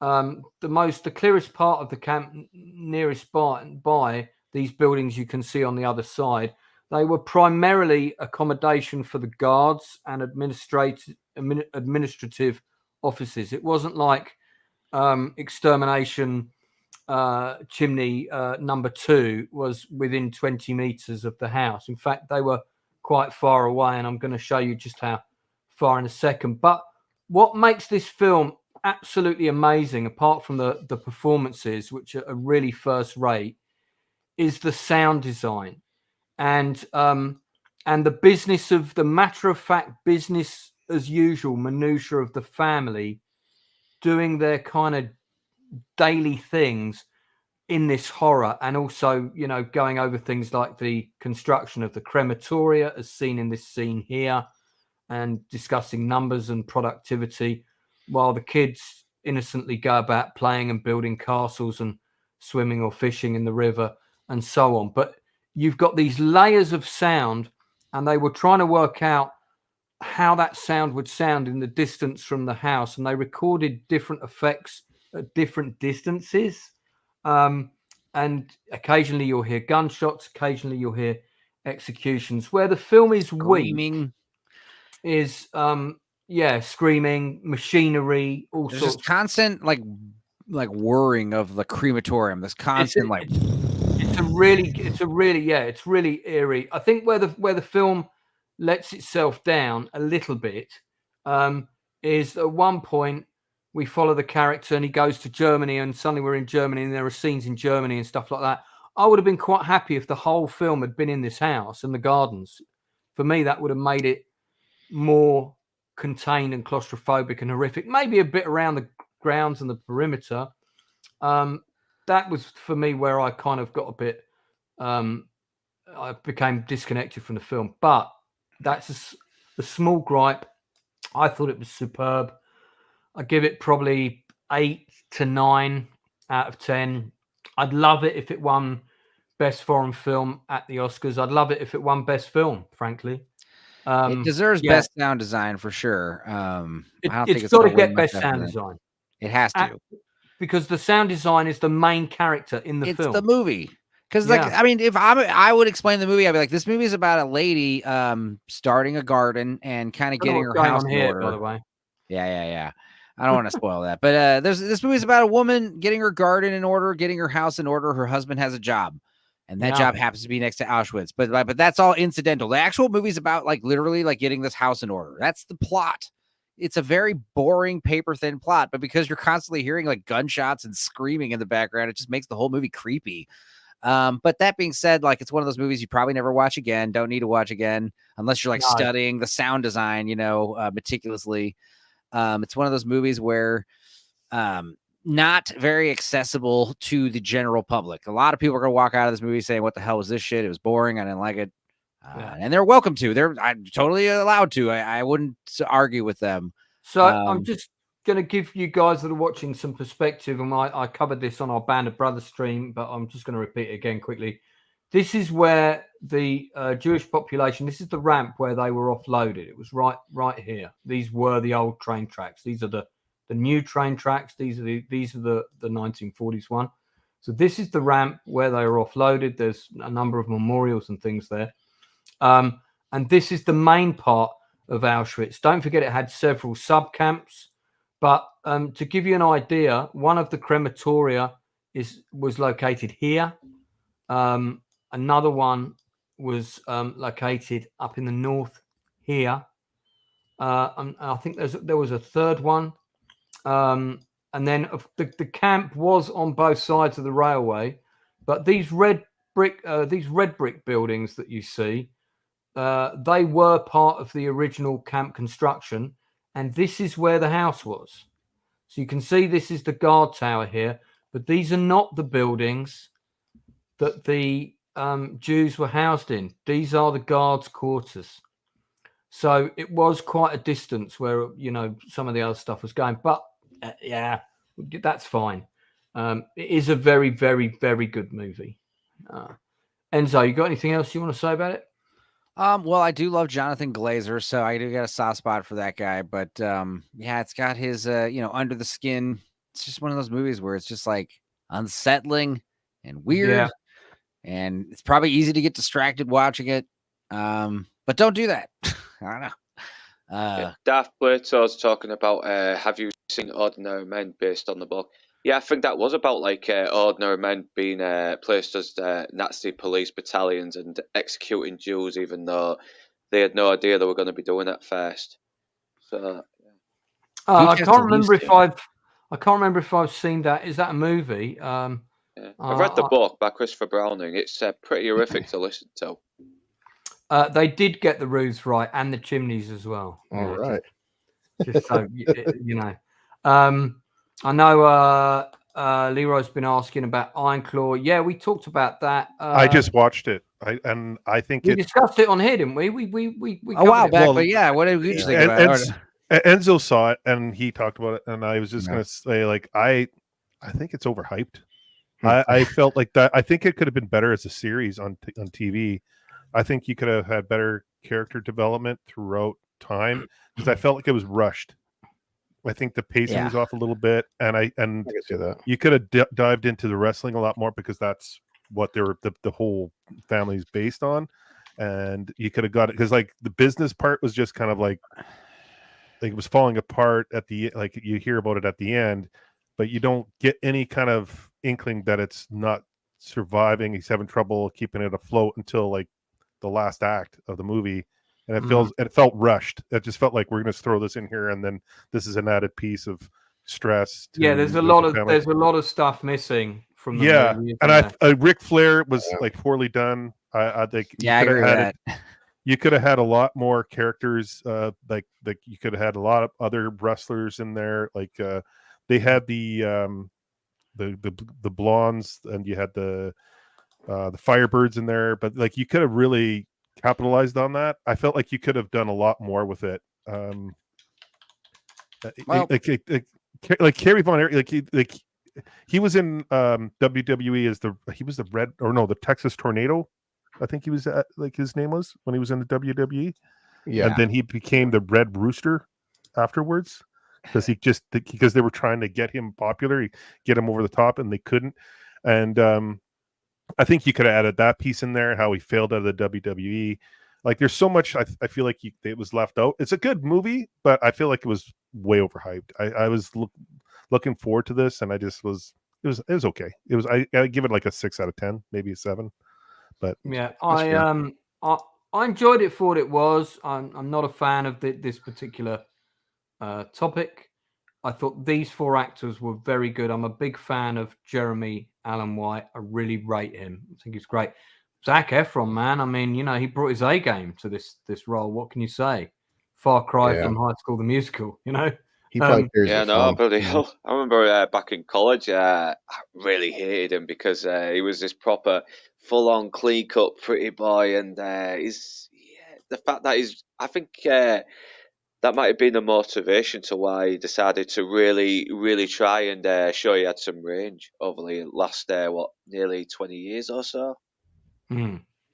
When watching this movie, it made me mad, because seeing the father, all I could think of was Mindhunters, and I was just like, why is that show not on still? I was like, why?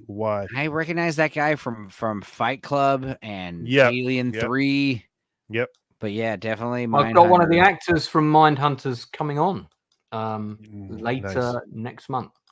So yeah. But unfortunately, I do have to bounce, you guys. I got a few things. You got to run for my show. Yeah, I got to bounce. I got a few things before my show tonight, and then anything else you want to recommend? Yeah, Gooch, do you want to plug anything or? Actually, I want to plug a channel that I've just kind of latched onto. Orbital Bacon. YouTube channel. Yeah, YouTube channel. He plays a lot of like older animation, and it's great. Yeah, it's fantastic. He's actually going to be coming on my. He's coming on my show in next month, I believe. So nice. Yeah, hold it's on, mate. Let me plug in properly. Let's have a quick look here. Tell him, you know me. He's welcome. Absolutely. To come and talk about his channel. Yeah, he's got a lot of great content. Yeah, he's got a lot of great content. So this is, he kind of does streams about different Saturday morning cartoons back in the day and that sort of stuff.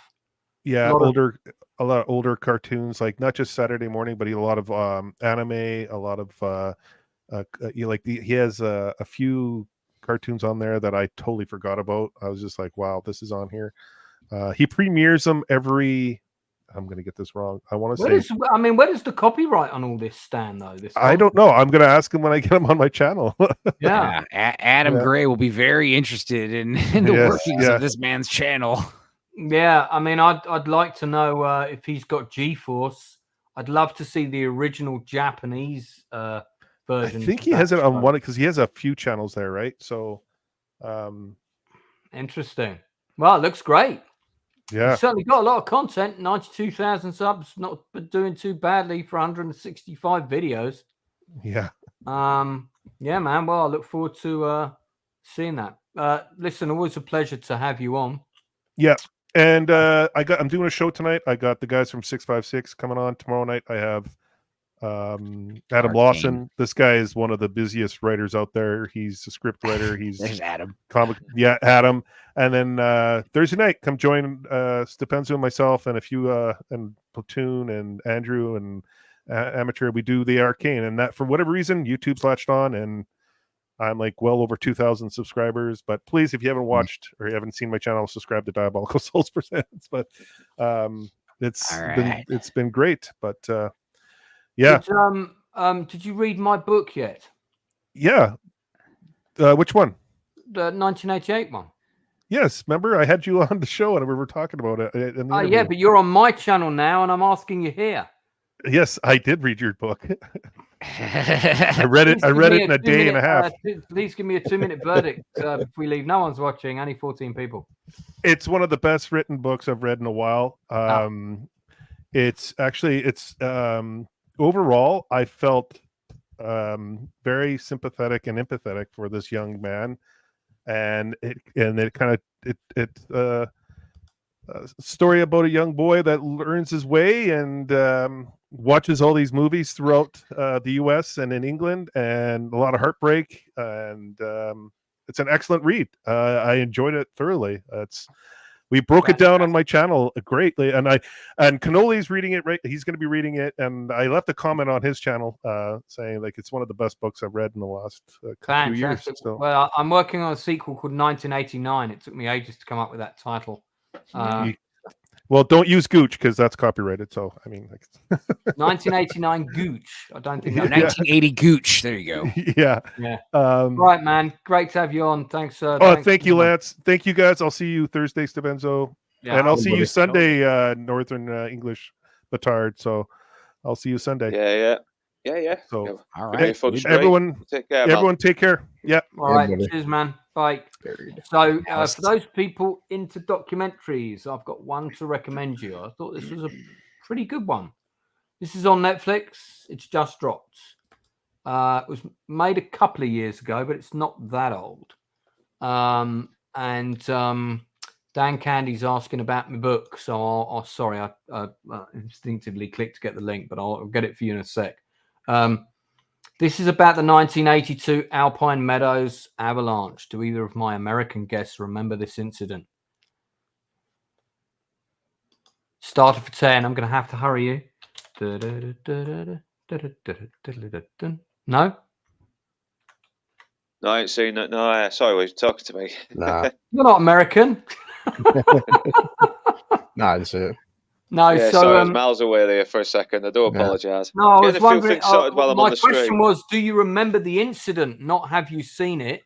No, I've not. I don't think I've been familiar on that section, to be honest. Basically, there was you've got these various ski resorts in America. There's one near Lake Tahoe, I think it is. This called Alpine Meadows, and this is in the early days of when they were doing controlling avalanches by setting off charges. Yeah, I heard about that. Causing them to come down early, but in a controlled fashion. And they do that, and they break up the mountain range into zones.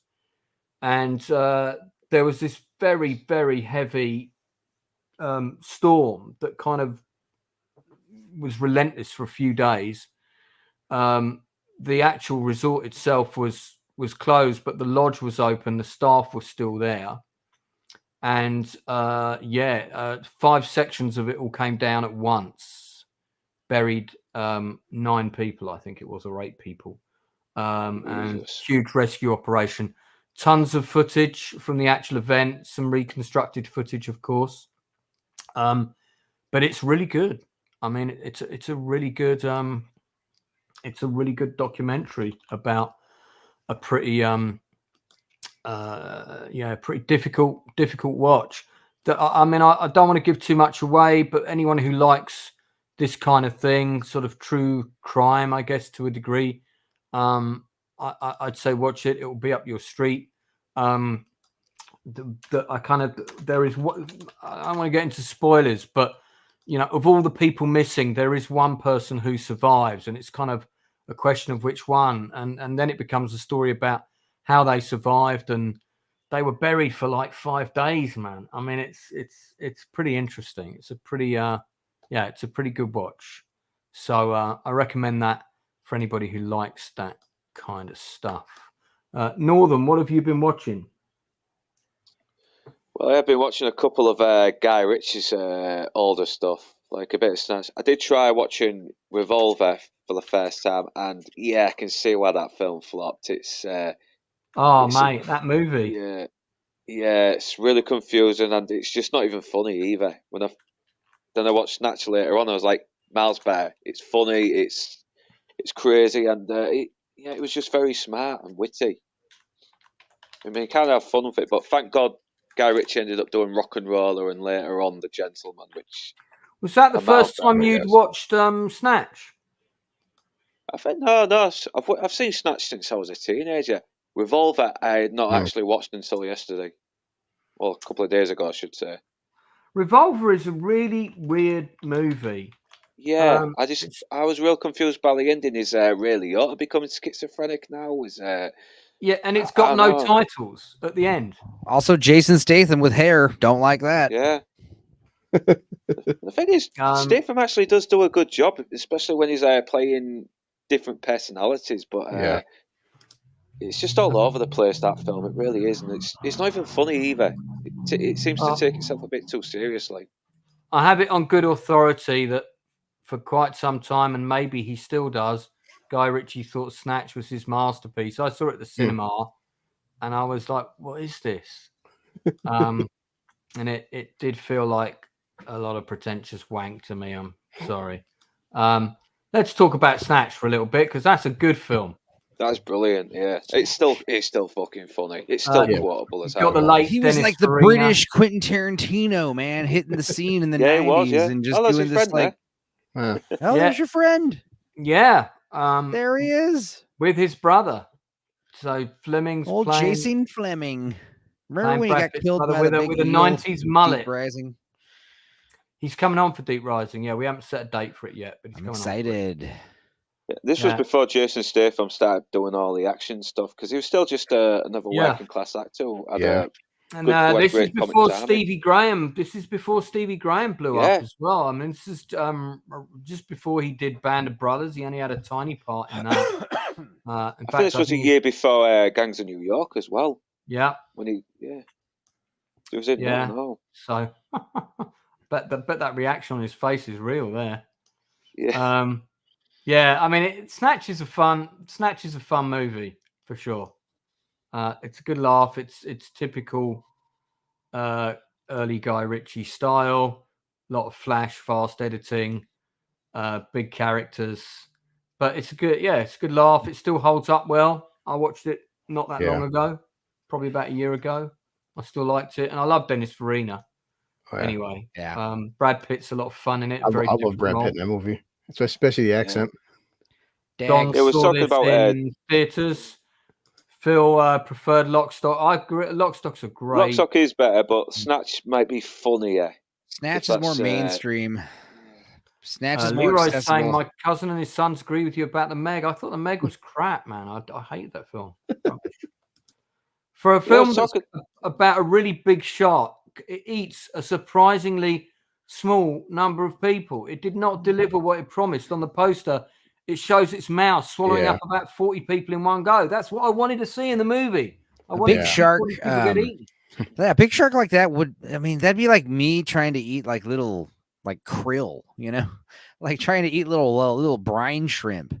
Like I think a megalodon like that would want to eat only primarily like big whales and stuff, which are hard to find, so they would starve. I saw another documentary on Netflix, which was about the kid who impersonated himself into various departments of royalty and the administration of the government of Spain. Has anyone seen that?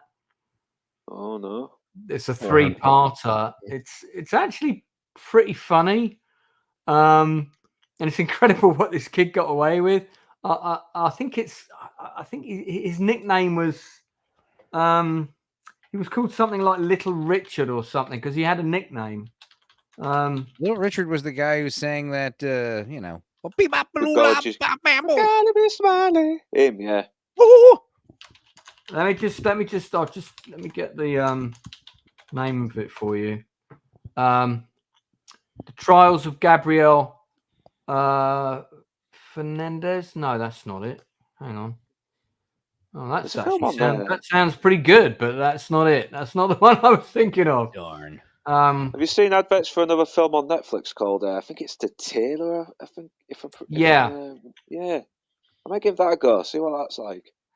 I've watched it. It's all right. Good? Really good acting.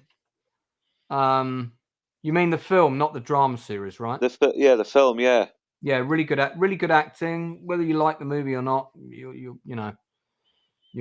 see. What's happened to your avatar? You've gone all basic. Oh, dear God. Yeah. Basic English bitch. Yeah, Northern English bastard. What's with this white molecule picture? Northern English basic. There you go. Where's my I prefer your Reservoir Dogs appearance. Your cute picture's gone. Lance doesn't like that at all. Well, it's still there. I'm still seeing it. You know what I have to say about your lack of avatar? I can't see his avatar. No, we can't see your avatar. I don't see it. No. It's gone. Can't see my avatar. You've been unpersoned. Yeah. Maybe someone's hijacking your. I am fading away. Your Did you guys hear profile that? right now. Okay, so Chris heard it. I'll get that for you. I'll get that title for you before we wrap up. Enzo, have you seen anything else new? Yeah, I can't remember what it was. Oh, well, I know we all just got done watching They Came Together on Blue Collar Losers channel. That was very fun. Also, if you're expecting to watch us tonight, that already happened. Sorry. We might be moving it to noon, I think is what we decided, right? Is that a better time for everybody? Having Lance on and because you're doing more streams, aren't you, Stupenzo? Straight after the Nielsen ratings. So yeah, I am gonna do more Stupenzo casts, I think, in the future. Also, tomorrow is Don't Tell Mom the Babysitter is Dead is premiering on my channel. Me and Amateur Analyst watched it, and he'd never seen it, and he liked it. We both.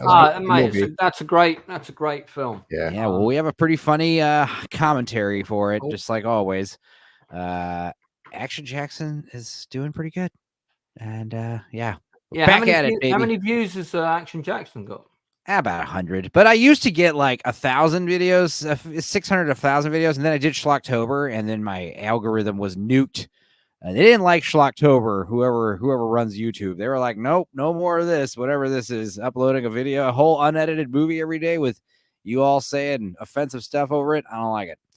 But that being said, yeah, I don't know. I'm excited about these upcoming we watches we got. I watched a movie recently called Street Trash from 1980 something that was the most offensive movie I'd ever seen. It was so offensive. I don't know if I could put a we watch out for it. It was like all those trauma movies, just like balls to the wall. It's about a bunch of homeless people who drink toxic brew and melt. And there's like, you know, all kinds of stuff I can't even mention on YouTube. Horrific. What was it called? Street Trash. It was unbelievable. It was racist and sexist. 1980 something, early 80s. It was very low budget. I feel like I saw that. It was insane. Everything that was offensive, except like what was the like bestiality and pedophilia. Those are like the only two things that weren't in the movie. Everything else you could think of was in that movie.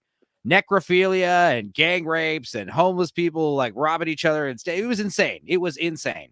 I don't know if I could ever release it, but I have to share. I have to tell you all, I saw this movie and it was totally crazy.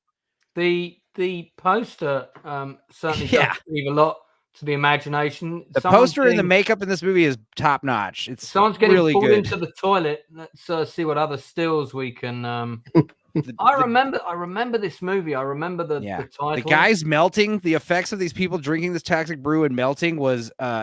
It was so good. It was worth the price of admission. Definitely check it out. It was crazy. I can't really recommend it though to everybody because this movie will be Tony Darrow. That's the guy who's in Goodfellas. Oh, hey, Uncle Paulie. Yeah, help me out. Also, the guy from Jerky Boys. The guy from Jerky Boys. He's in it. Also the big fat mayor from Toxic Avenger. He's in it. And a bunch of I think real homeless people. There's no way like some of these people are that good actors. Like I think there's literally like crackheads in this movie being paid to like yell upset. I don't think we had crackheads in 87.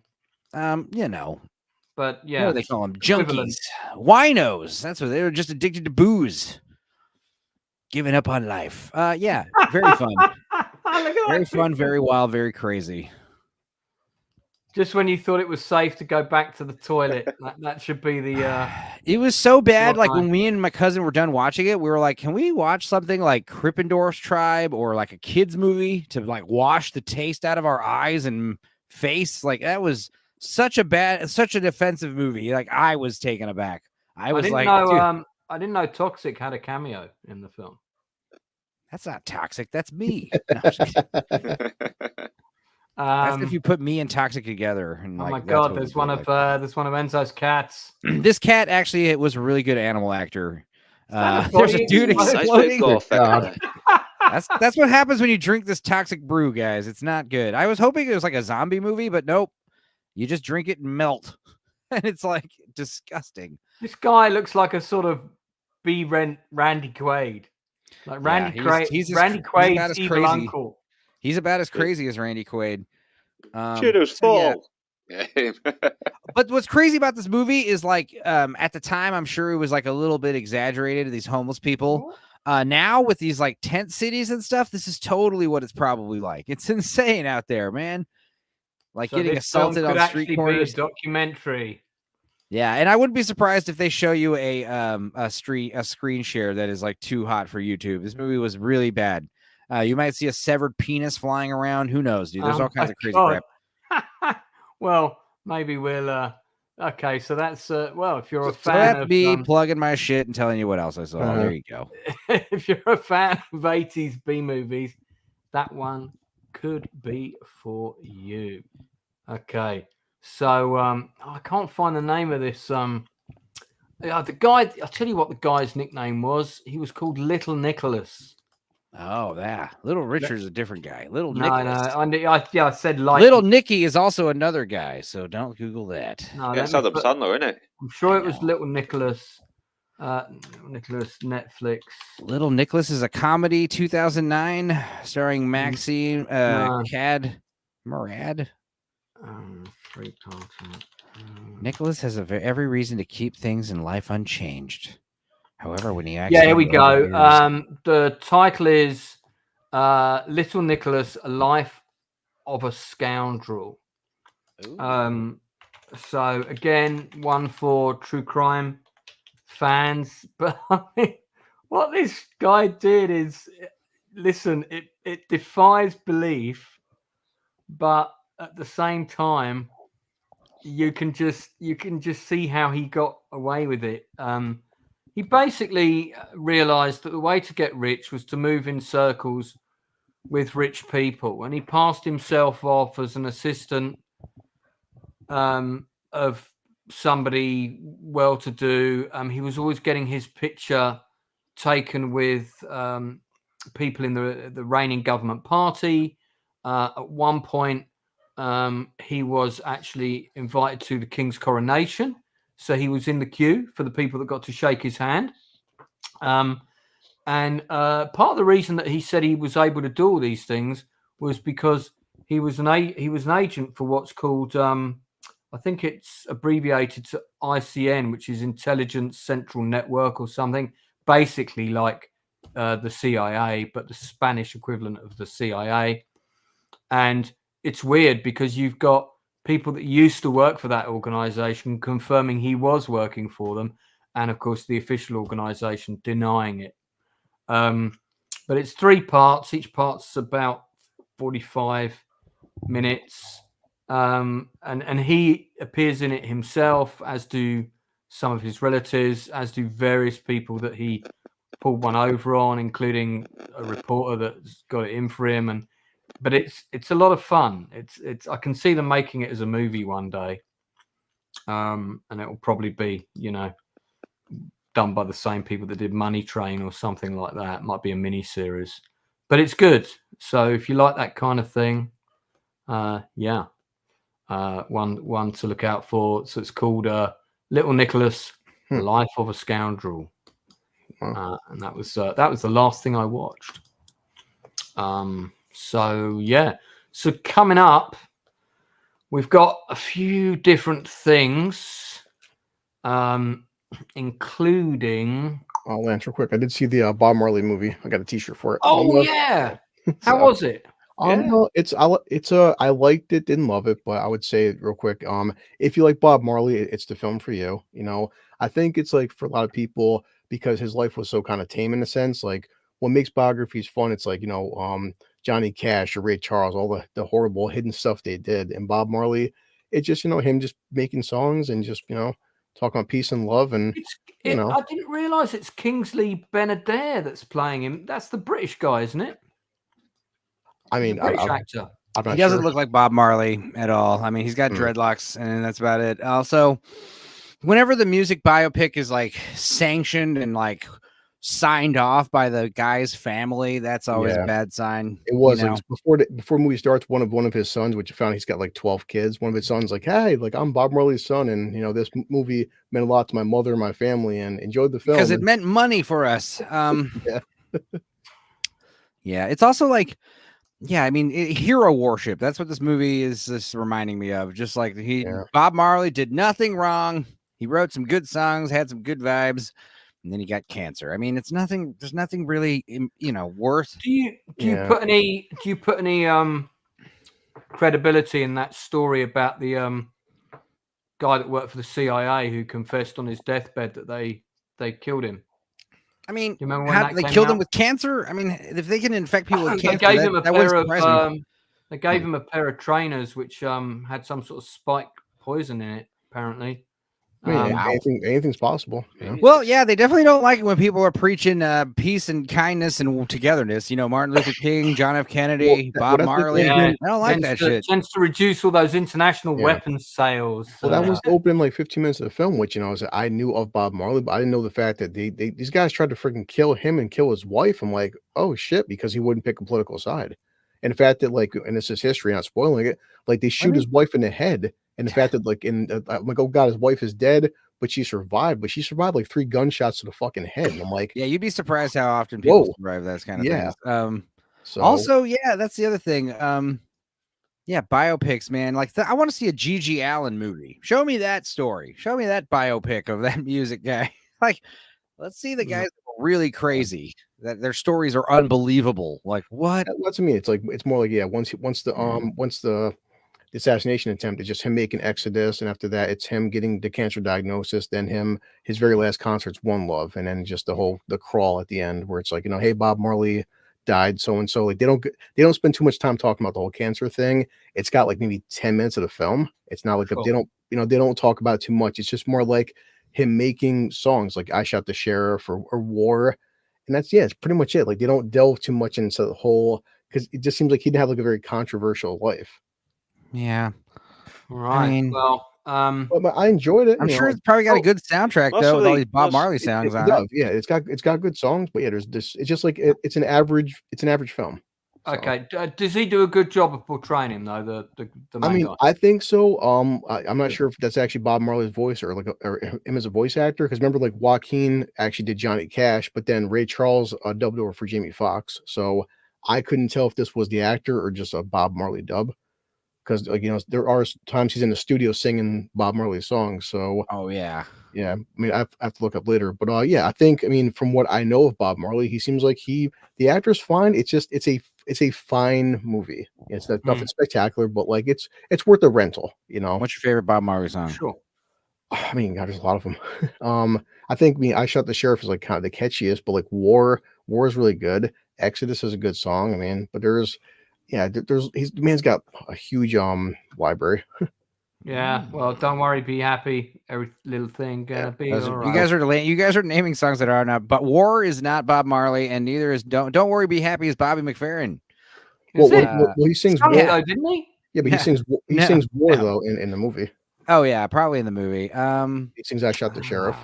They all seem to be the same, all these musical biopics, and I did like Bohemian Rhapsody. I did like Walk the Line, but all you have to do is watch Joey Cox, and you'll see every single cliche that's in every single music biopic. Chris just commented on it. Yeah, it's hey, Phil, illustration. I haven't seen you comment in the chat before. Thanks for coming on the channel. If you are actually an illustrator, welcome, drop me a message to I wouldn't tell you guys to rush out and see it. Just check it out one day if it's on like HBO Max or something. Check it out. Sit back, watch it, and just not much to talk about really. It's a good Bob Marley song, Zimbabwe. Hell yeah! We're almost at 2 hours, so I'm going to talk about some of the things that are coming up, including this exclusive interview with the cast and crew on the 24th of March.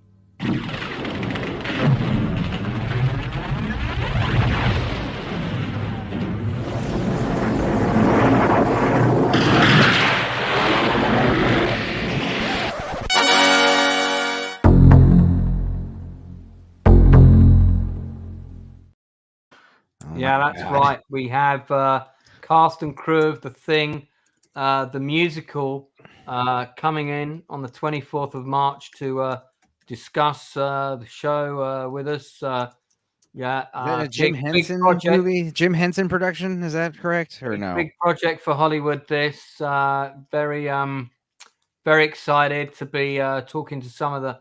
I think I've got a shot of one of the cast here. I'm just trying to grab it. Yeah, here he is. So this actor played the role of Blair, and really looking forward to having him on the show. His name's Richard Dreyfuss. So he's gonna be coming on the show talking to us, and it's gonna be a lot of fun. Plus we've got the Hollywood producer coming in, and a couple of other people. So looking forward to talking to actor Richard Dreyfuss. That's going to be on the 24th of March. Dreyfuss. 8 o'clock. So people think I'm joking. This is true. This is actually happening. It's more real to me than anyone else. I gotta find all these stills again.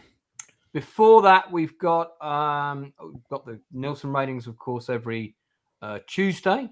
But I've also got a watch party coming up in addition to one of the days where we've got Masters of the Air, which we're doing every Sunday until it finishes, I think on March the 10th, earlier in the day, 6 o'clock UK time. So that would be 1 o'clock East Coast. I'm doing a watch party discussion of Cocoon. Yay! With a couple of new people are coming on the channel for that.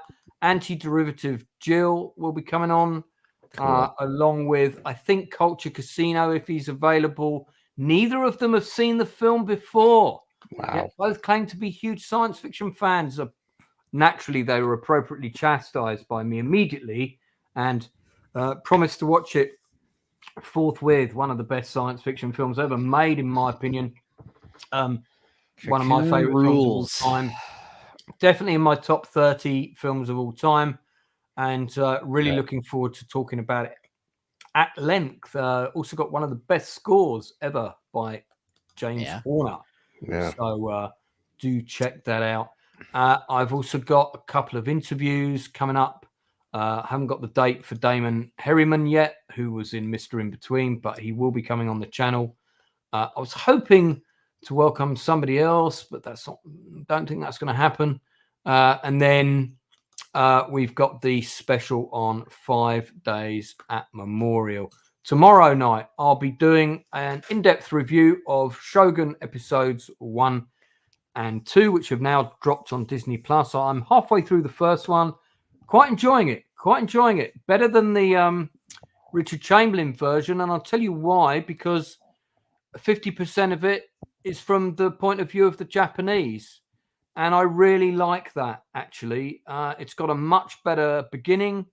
Off to a really good start. And they make the female characters interesting because, as we know, the Japanese women in this culture and this time often manipulated things going on behind the scenes in a very clever and sort of rather subterfuge fashion. And you can already see that all the seeds of that are all being laid in the first episode. So it's off to a great start. I've got Leroy coming on for that tomorrow. Darth, if you want to come on, I know you don't like big groups of people, but if you want to come on tomorrow, you'd be welcome as well, because I know you're a big fan of that period of history.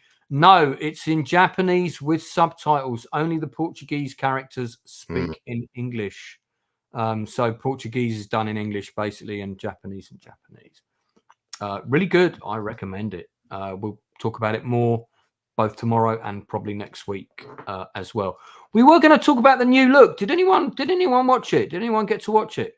Yeah, I watched the first episode. What did you think of it? I nearly forgot. Sorry. Yeah, it's pretty decent for now. I don't know how much of it is true or changed from the actual true story, but I do like Ben Mendelsohn. I love Ben Mendelsohn. Yeah, he was good in Bloodline, and he was probably the only really good thing in Captain Marvel as well. So, I'll try and watch the other couple of episodes tomorrow if I can. And it's looking like it's showing. I like him in Rogue One, but I forgot he was in Rogue One, but it's been a long time since I watched that as well. For anyone who hasn't seen it, this is a 4-part mini-series. It's on Apple Plus. They are putting out some good content. It's the semi-true story of the partial rivalry between Coco Chanel, played by Juliette Binoche, and Christian Dior, played by Ben Mendelsohn, and what happened to them during the Nazi occupation of Paris in World War II. It's told partly in flashback, and other characters are John Malkovich and Maisie Williams. The production design in it is absolutely first class, really good acting. A lot of people have problems with the historical inaccuracies. I can't really say their histories of these characters are not an area of expertise of mine, so I can't say how accurate this show is or not. All I can say is that it looks bloody great, and it was quite interesting. It was quite gripping, actually, at times.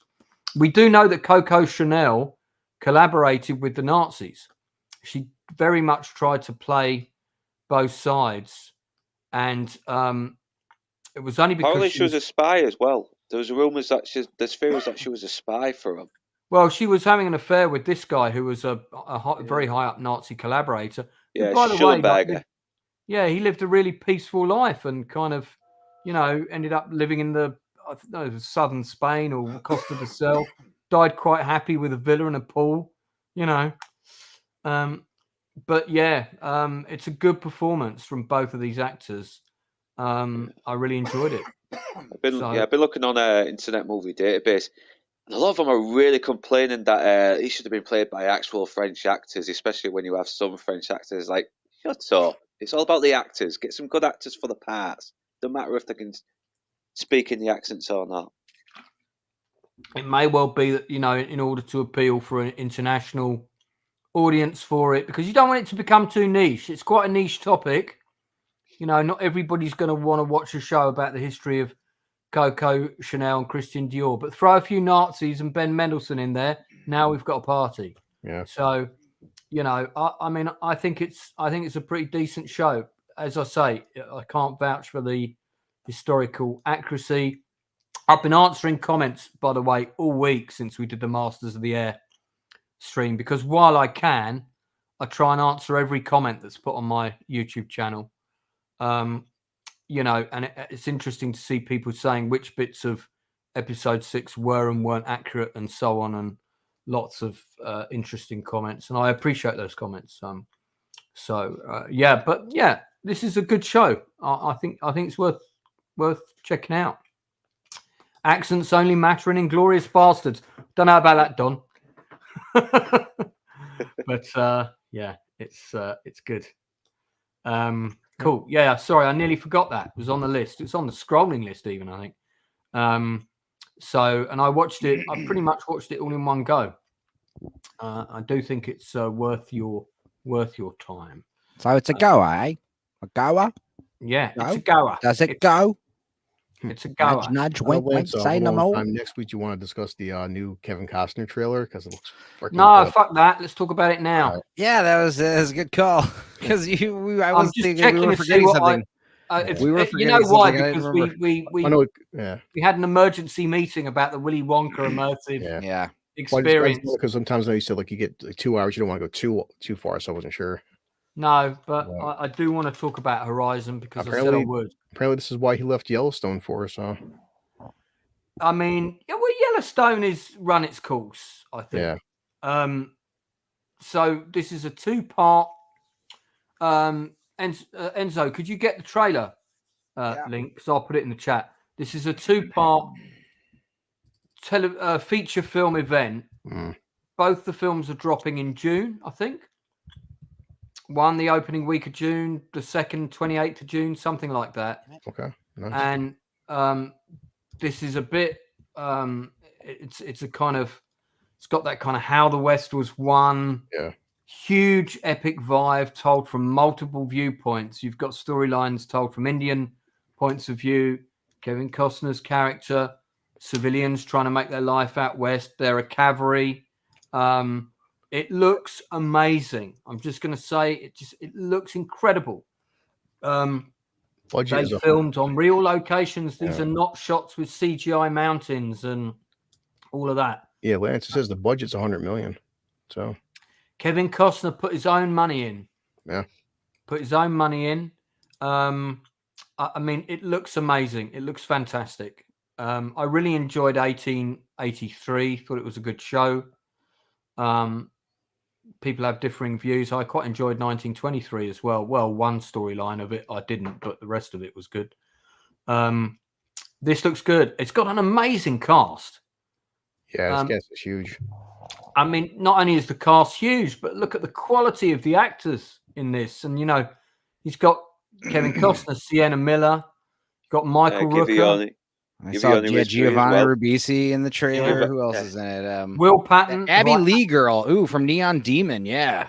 I was noticing her. Yeah, Jeff Barry as well, man. Thomas Hayden Church. Danny Kathy Houston. Quinnan, Luke Wilson. I bet there's more if we get the full. Will Patton. Yikes. Damn, Luke Wilson. I've not seen him in anything. Yeah, Luke Wilson. Got Angus McFadden, James Russo. I mean, these are all pretty big names. Got Elizabeth Dennehy. I think that's Brian Dennehy's. A lot of I want to say daughter, I believe. A lot of American Indians too. and rightly so. Yeah. So I think this is going to be. I think after June 2, I'll put my money now. This is going to be the next movie to watch. I'm very excited. I would agree. Yeah. Yeah. There you go. June 28th and August 16th. Okay, so it's like got a little bit of a gap. Plus, what helps it is come on, like what competition does it have? Yeah, So, there's nothing else coming out this year. I mean, I think Deadpool 3 is like August maybe, but so. Darth I don't think Plato there's any very other- kindly sent me a super chat. Thank you very much, sir. I'd like to recommend a movie, a foreign film, Diplomacy from 2014. True story set in World War II Paris on the eve of the liberation. I feel like I've seen that. We'll have a quick look. Anyone else want to say anything else about Horizon? And I'll look that up quickly. No, I did send you the trailer, but I mean, we don't need to watch it. Obviously. Yeah, no, I've got it. I've got it. So anyone who hasn't seen the trailer, there's the link for it in the chat. Check it out. It looks great. I'm not going to play the trailer because I don't want to get ratioed and all that. Yeah. But I mean, it's 2 parts. There's part of me that's good. It's got those good old Hollywood vibes that I like to see. Yeah. Great production, big shots. Yeah. Big characters. You know. Yeah, Kevin Costner gets the young pretty girl, but you know, it's a Kevin Costner movie, so. I'll give credit to Kevin Costner. He might be one of the few liberal Hollywood actors who's not trying to push his ideologies in people's faces. He just wants to make a good movie and tell a good story. Yeah. Well, he does a lot of stuff about the fall of the American West, the kind of the fall of the cowboy, isn't it? It's always that way of life.